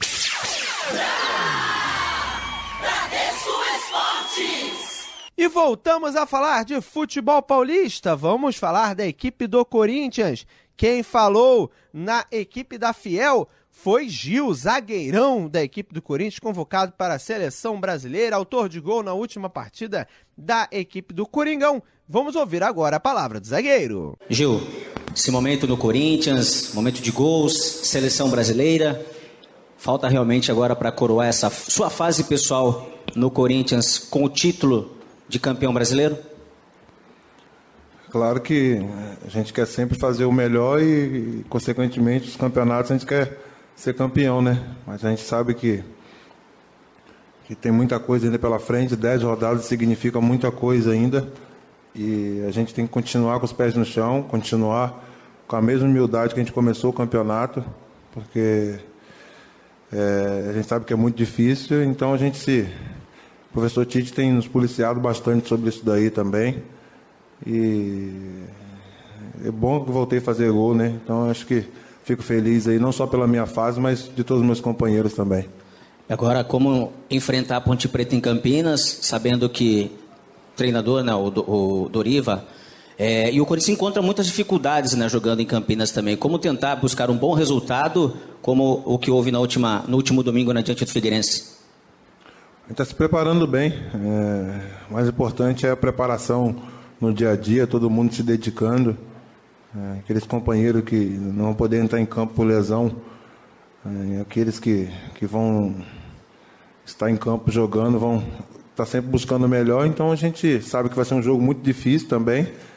Sempre jogar em Campinas contra a Ponte Preta é muito difícil, então a gente está se preparando bem aí para chegar lá e fazer um grande jogo. Gil, tudo bem? Você que tem propriedade para falar do setor defensivo. Melhor defesa do campeonato hoje é o grande segredo para quem quer ser campeão brasileiro? Não só a defesa, mas eu acho que o grupo que foi formado aqui de jogadores, então tem variado bastante. Quando tem algum jogador suspenso ali na defesa, ali, quem entra dá conta do recado, no meio de campo, o ataque. Então tem sido assim, a nossa equipe tem se demonstrado forte em todos os setores, então isso é o mais importante, e o grupo também. O grupo tem se ajudado, um ajudando o outro, e eu acho que isso aí faz muita diferença. Por exemplo, jogou o Iago, né, que é destro, zagueiro, improvisado na lateral esquerda e mesmo assim não conta do recado. Agora vai voltar o Edilson, inclusive já no último domingo jogou inclusive de uma forma até regular. Qual é o segredo desse encaixe da defesa do Corinthians? É o miolo com você, com o Gil, aliás com o Felipe? São os dois volantes, talvez, como sempre, essa troca que geralmente dá muito resultado, ora Ralf, ora o Bruno, tem Elias, enfim. Qual é o grande segredo desse miolo defensivo que tem o Corinthians tão forte? Acho que não tem um segredo assim, porque claro que quando tem um jogo quarta e domingo não dá tempo de trabalhar muita coisa, né? Quando a gente pega a semana livre como agora e semana passada, a gente trabalha bastante essa linha de 4 ali, com os dois volantes também, para estar sempre próximo um ao outro. O Iago está aqui faz tempo já, né? Então ele conhece bastante já o professor Carille, o Clebinho, o pessoal que dá sempre esses treinos aí, específico para a linha de 4, os dois volantes. Então, acho que é o trabalho, e ali dentro de campo a gente se comunica bastante também, né? Para estar sempre próximo um ao outro, para poder fechar os espaços bem e dar tranquilidade a toda a equipe. Ô Gil, a cada momento que a diferença aumenta para os principais rivais, o principal deles é o Atlético, a diferença é de 7 pontos, você acha que isso causa um efeito moral em cima do adversário? Causa um desânimo? As equipes vão tentando, e o Corinthians vai cada vez mais aumentando. Não é só o aspecto de abrir a pontuação, é causar também um baixo astral, até um conformismo nos adversários, de que não dá para pegar o Corinthians? Não, acho que o mais importante é a gente focar no nosso trabalho e continuar fazendo grandes jogos fora de casa também, porque dentro da nossa casa nós somos muito fortes, então o que tem nos ajudado também bastante é que a gente tem vencido os jogos fora, né? Tem várias equipes no campeonato que não mantém essa sequência. Então a gente está rodada a rodada, a gente está se consolidando como equipe, como grupo, e isso é o mais importante. Então a gente tem que continuar dessa mesma maneira, porque nós sabemos que o Campeonato Brasileiro é muito difícil, e nós já tivemos vários exemplos de campeonatos passados, equipes que abriram uma vantagem muito grande na reta final do campeonato, deixou cair, mas com a nossa equipe, o nosso grupo, a gente tem certeza que isso não vai acontecer e continuar trabalhando. E de que forma que vocês recebem aí declarações de times rivais, de jogadores rivais, de que o Corinthians já é o campeão? Como é que vocês recebem isso? É difícil, né? Porque todas as equipes trabalham, mas hoje, não que a nossa equipe trabalha mais que os outros, mas a nossa equipe hoje tem provado isso dentro de campo, né? Acho que a última partida contra o Figueirense e a vitória contra o Santos também nos deixa aí mais tranquilo em relação ao nosso trabalho, que porque eu acho que não há questionamento algum sobre o nosso trabalho que a gente tem feito, então a gente fica chateado, porém a gente sabe que só trabalhando mesmo que a gente vai conseguir os nossos resultados. Gil, vou te fazer 2 perguntas sobre merecimento. A primeira, você, o Elias e o Renato estão na seleção. Você acha que o Jadson está merecendo uma lembrança também para os próximos jogos? O momento que ele vive é excepcional, né? Então a gente sabe que a seleção brasileira é consequência daquilo que você faz no seu clube, então a gente deixa essas decisões aí na mão do treinador mesmo, porque ele sabe o que é melhor, mas o Jadson, não só como jogador, mas como pessoa, uma excelente pessoa também, e tem feito um campeonato aí junto com toda a equipe aí de parabéns para ele. E o Ralf e o Danilo estão merecendo uma renovação de contrato? O contrato dos dois termina em dezembro. Por mim, sim. Não só por mim, mas acho que a maioria do pessoal aqui, jogadores, comissão, querem que eles fiquem. Até a gente, se eu não me engano, a primeira rodada contra o Fluminense, a gente citou o caso dos dois, que são 2 jogadores que estão no clube faz tempo, foram campeões de tudo aí, e são os caras que mais trabalham também aqui, né? Mesmo não estando jogando, mas os caras trabalham. Então eu sempre falo que eles servem de exemplo para aqueles jogadores que estão subindo da base profissional. Tem que seguir o exemplo dos dois, porque independente da situação de faltar 2, 3 meses para o contrato acabar, eles continuam trabalhando da mesma maneira. Então a gente sabe do comprometimento deles aqui. O Gil, além de todos os números, né, que a gente tem comentado aqui que chamam a atenção, melhor defesa, um dos melhores ataques, aproveitamento em casa, fora de casa, tudo isso que o Corinthians ou lidera ou está entre os líderes, tem também um outro quesito que é a disciplina. O Corinthians é o melhor time na parte disciplinar também, é o que menos levou cartões amarelos. Por que isso? Isso é sem querer? Ou isso é pensado também? O Tite conversa sobre isso? Por que o time leva poucos cartões e é tão disciplinado? É pensado. Desde quando o professor assumiu no começo do ano, quando a gente foi fazer a pré-temporada nos Estados Unidos, ele pediu para a gente treinar forte para poder chegar no jogo e fazer da mesma maneira. Porque até o treinamento dele ele não põe caneleira justamente por isso. Porque o jogador tem que pensar em jogar futebol e esquecer de chegar mais forte por cima para poder machucar o adversário, tomar um cartão amarelo. Essas coisas de reclamação também, ele nos policia bastante.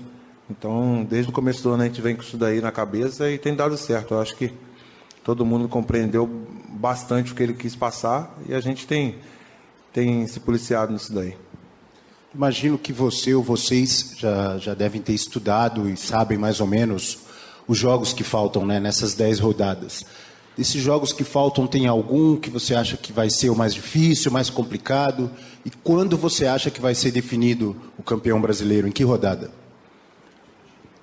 Tem muita coisa ainda pela frente, então não tem jogo fácil no Campeonato Brasileiro.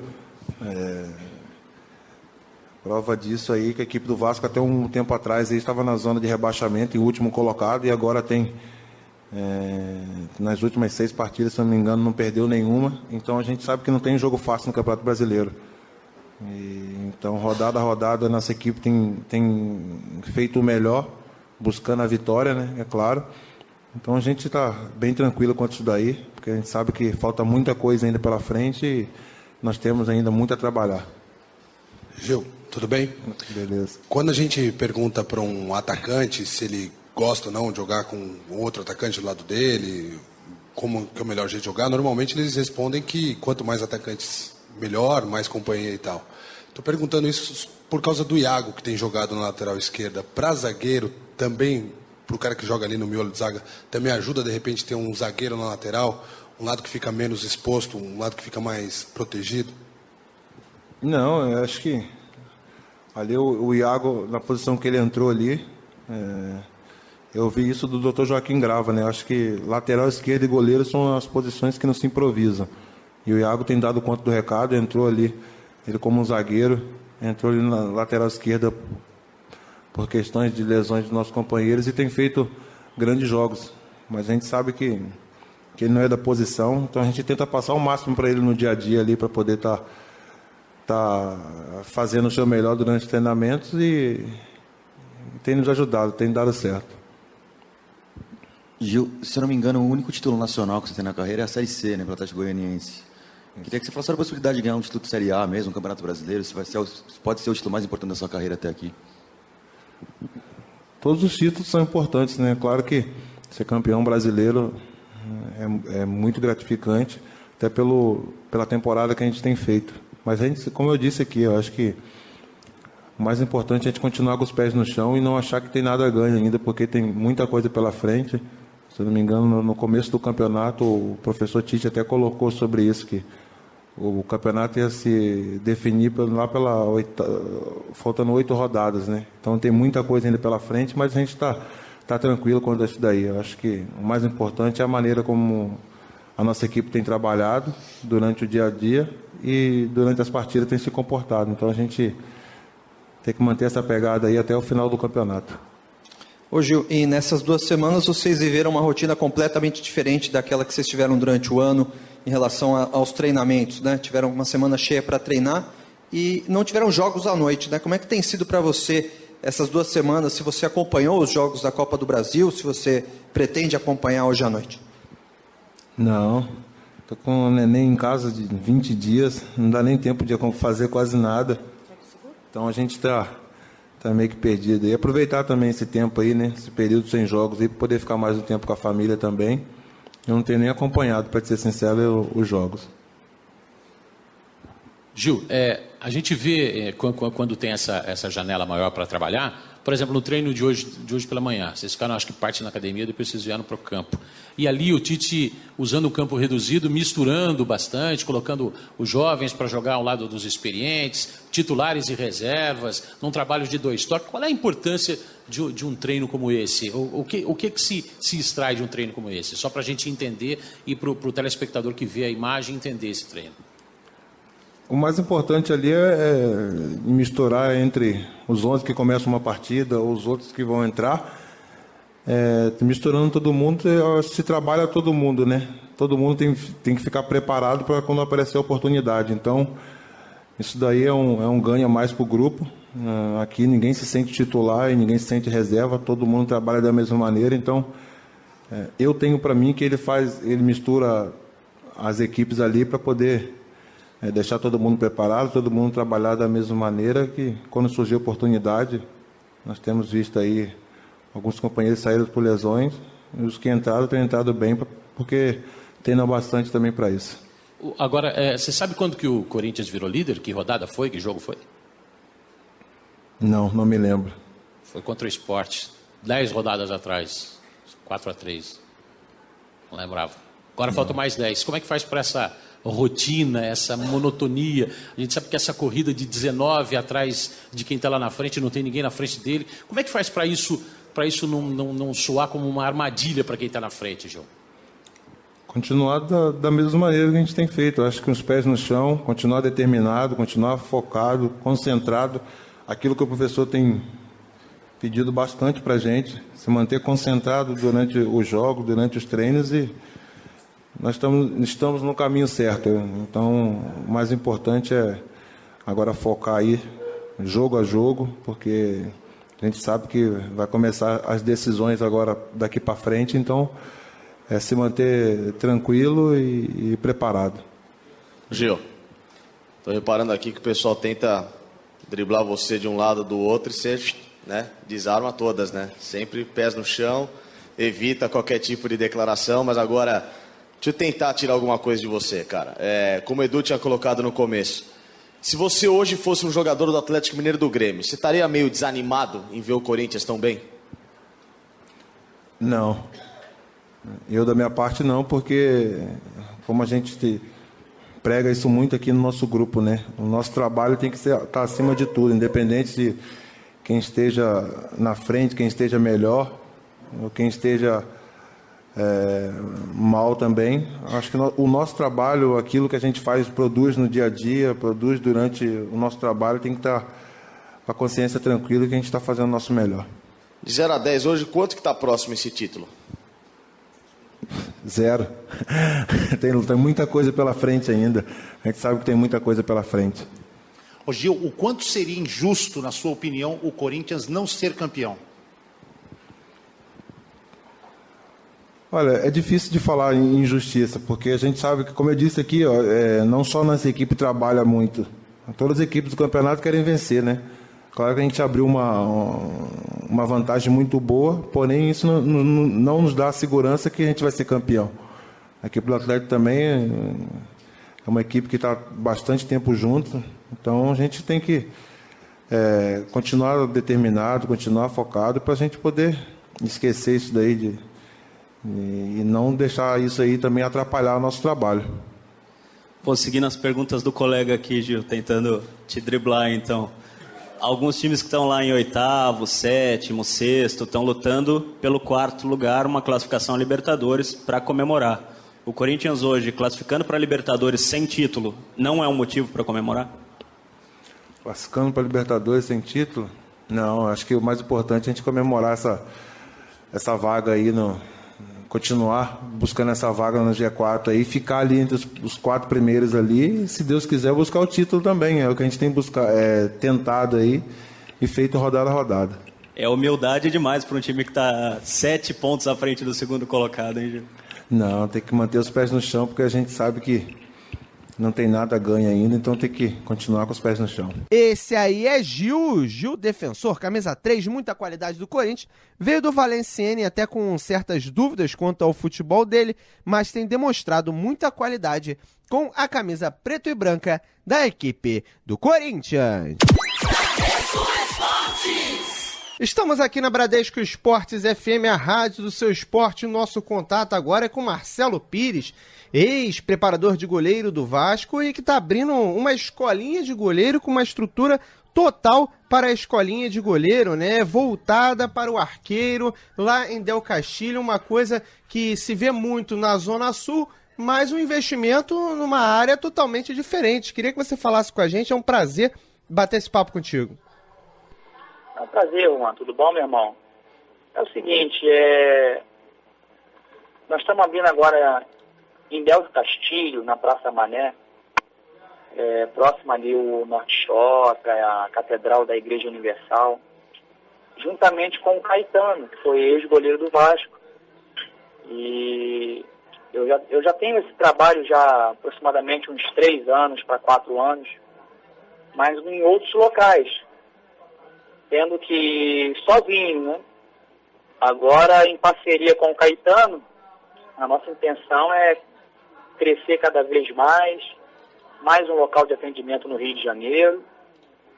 E, na mão de Deus, para dar tudo certo, para abrir as portas aí para os goleiros, tanto do amador para o profissional, aquele goleiro que gosta de jogar seu futebol no final de semana, da empresa, os campeonatos de futsal.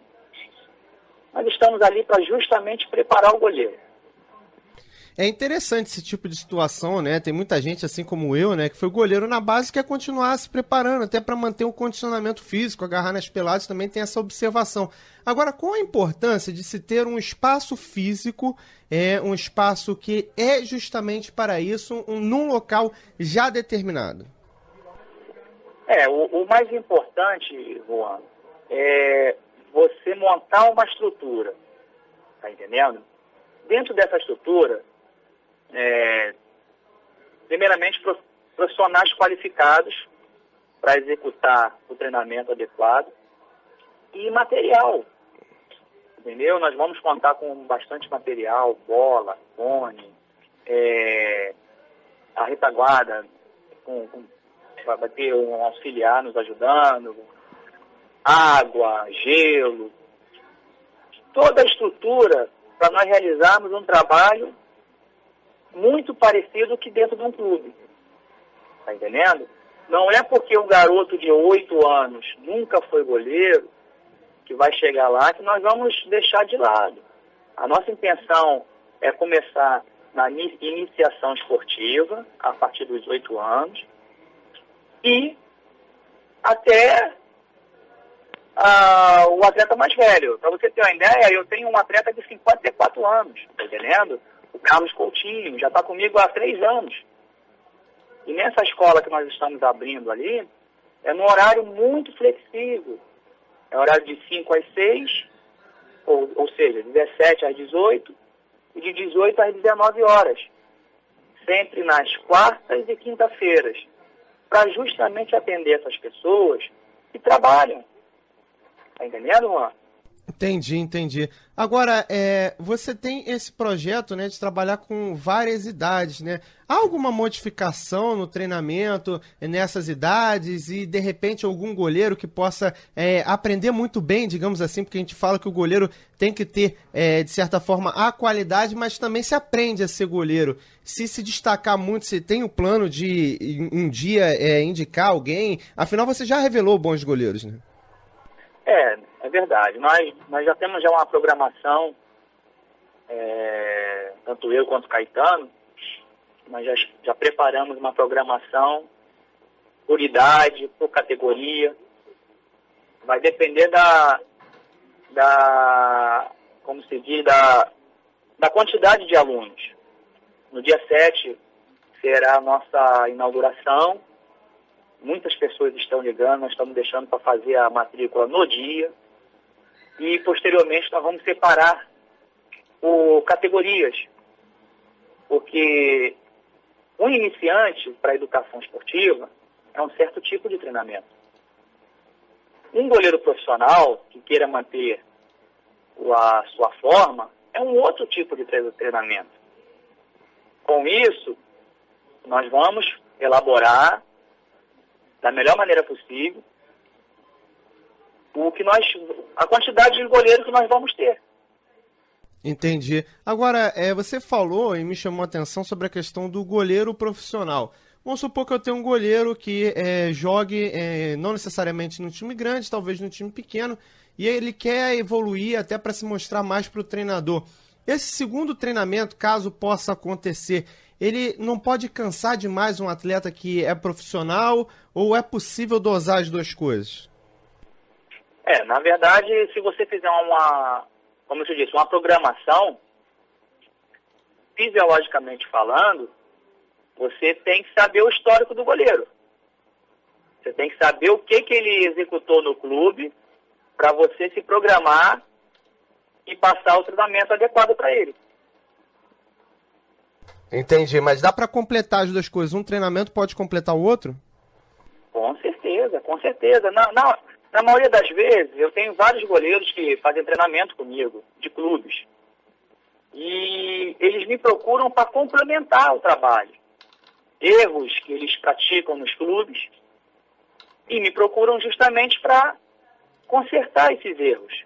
Porque às vezes no clube, principalmente time de mirim, pré-mirim, às vezes o treinador de goleiro está sobrecarregado.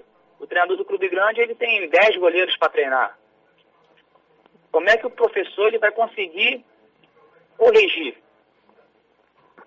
Entendi. Então parte muito da pessoa, do próprio goleiro, ele querer dar uma evoluída, né? O goleiro que tem que achar e ter autocrítica para poder buscar vocês ou alguma coisa para poder melhorar, né? Exatamente. Nós estamos ali justamente para isso. E também para os goleiros amadores, que jogam aquele futebol de final de semana, o campeonato de empresa, como eu frisei no início da entrevista. Nós estamos aí justamente para isso. Tá certo. Marcelo, queria que você contasse agora, né, a gente está falando sobre você, sobre o Caetano também, que está de frente a essa escolinha que vai funcionar lá em Del Castilho. Queria que você falasse um pouco sobre você, sobre o Marcelo, por que ele seria qualificado para esse trabalho. A gente já sabe a sua história, mas gostaria que você elucidasse até para o torcedor que está de casa ouvindo, para que ele possa aí saber com quem contar, né? Na verdade, eu trabalhei 6 anos e meio no Vasco, né? Comecei em 2008, saí agora em janeiro. Fui demitido, né, pela essa nova diretoria. Não só eu, como Carlos Germano, Márcio, Sorato. E com isso eu me dediquei totalmente a esse projeto. Eu já tinha há anos, só que não tinha muito tempo para tocar esse projeto. Com isso, me juntei com o Caetano, conseguimos esse espaço E estamos só aguardando a inauguração para começar o trabalho. Sou registrado no Conselho Regional de Educação Física, tenho meu curso de treinador de futebol. Estamos preparados para fazer o melhor para cada atleta que comparecer. Agora, essa questão de você ter dois profissionais, né? No caso são 2 preparadores de goleiros, como é que vai funcionar a interação entre vocês, já que vocês já se conhecem há bastante tempo, né? Exatamente, o Caetano é uma pessoa excelente.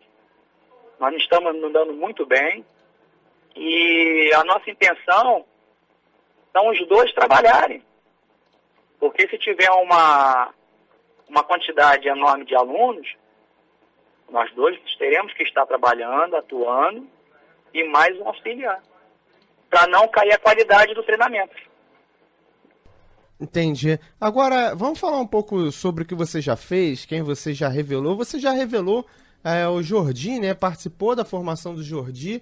O Jordi, que inclusive foi titular contra a equipe do São Paulo e tem tido mais oportunidades no Vasco da Gama. Eu lembro que, inclusive, na última conversa que tivemos, a gente falou que talvez o Charles estivesse mais preparado do que o Jordi. O Charles também teve a oportunidade dele, não aproveitou, e o Jordi está tendo essas chances na ausência do Martin Silva, que é um goleiro que se ausenta muito. Queria que você falasse um pouco sobre como é que é para o goleiro, né? No caso do Jordi, ele sabe que essa oportunidade vai acontecer pelo fato do goleiro estar na seleção, né? Um goleiro que está sempre na seleção. Como é que funciona isso na cabeça deles? Na verdade, é sempre bom relembrar, né? Essas conquistas, né? Dentro desses 6 anos e meio que eu estive no Vasco da Gama, passaram muitos goleiros na minha mão. E dentre eles eu aprovei o Jordi, aprovei o Gabriel Félix.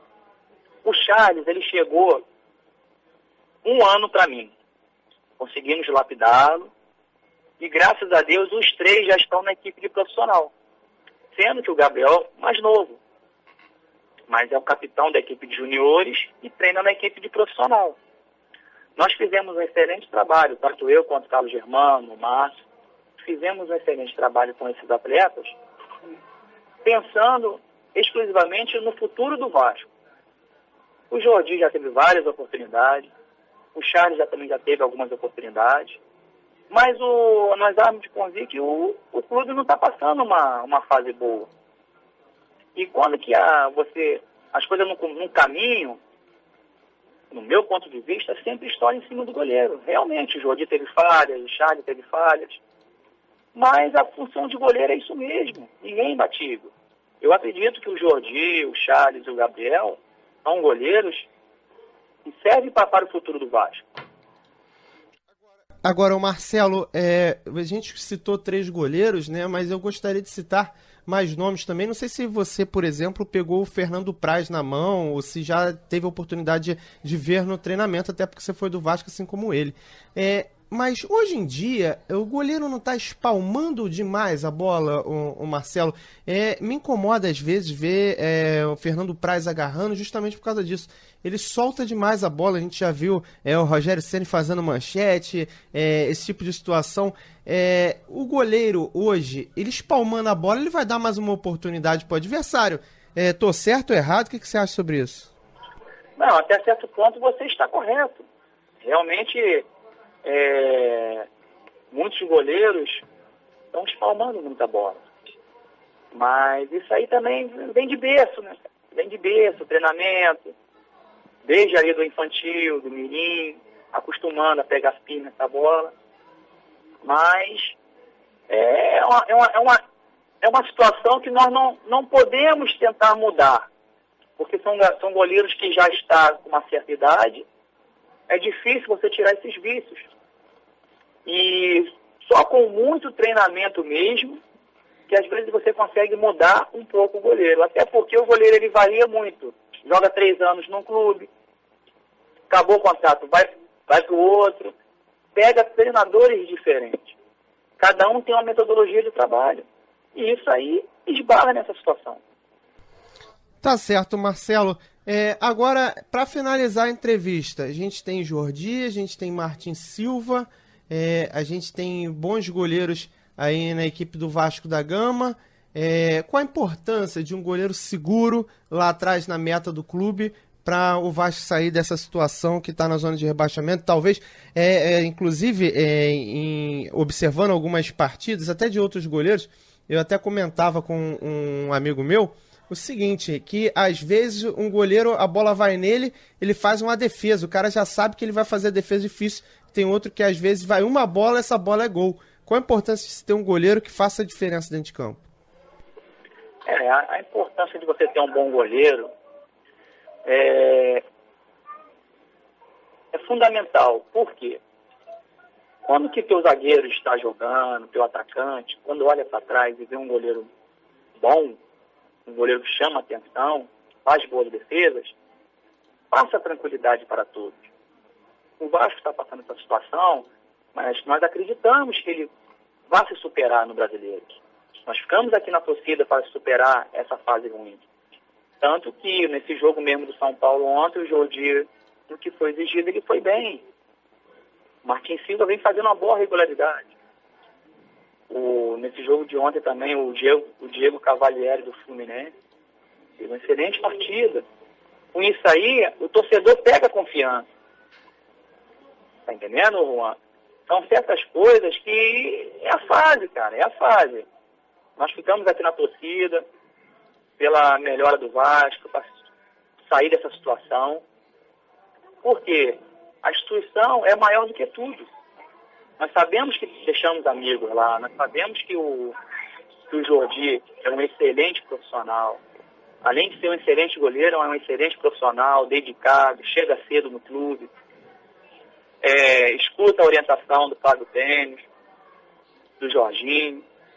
E isso aí seria uma pena se a equipe caísse pelos profissionais que ali estão. Não só o Jordi, como todo o elenco. Pelo que eu fiquei sabendo, tem excelentes profissionais lá, pessoas responsáveis.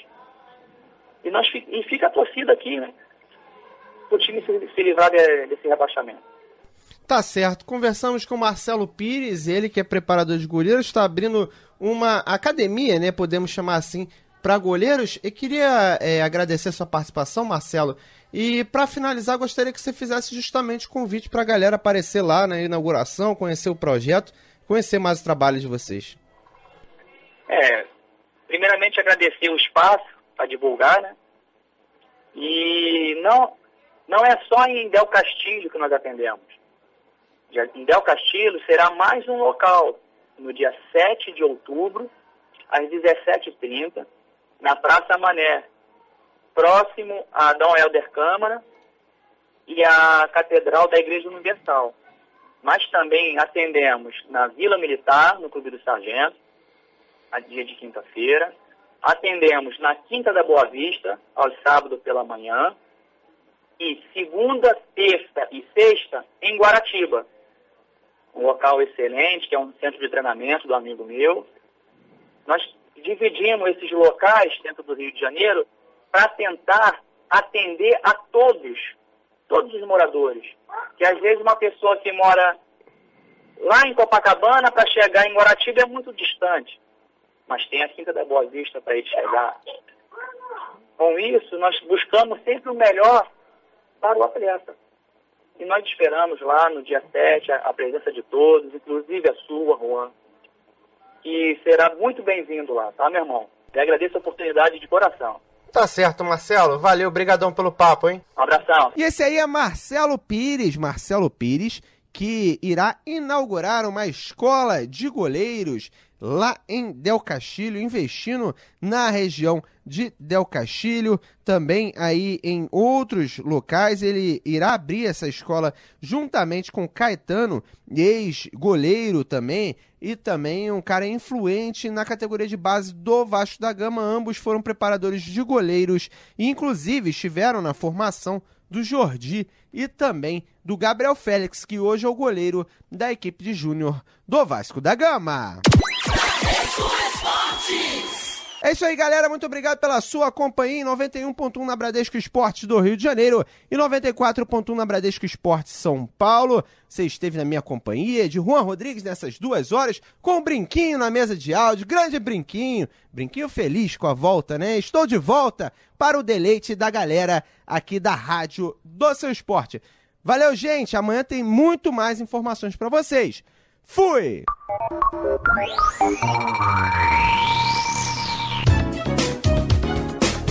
Café Esporte Bola.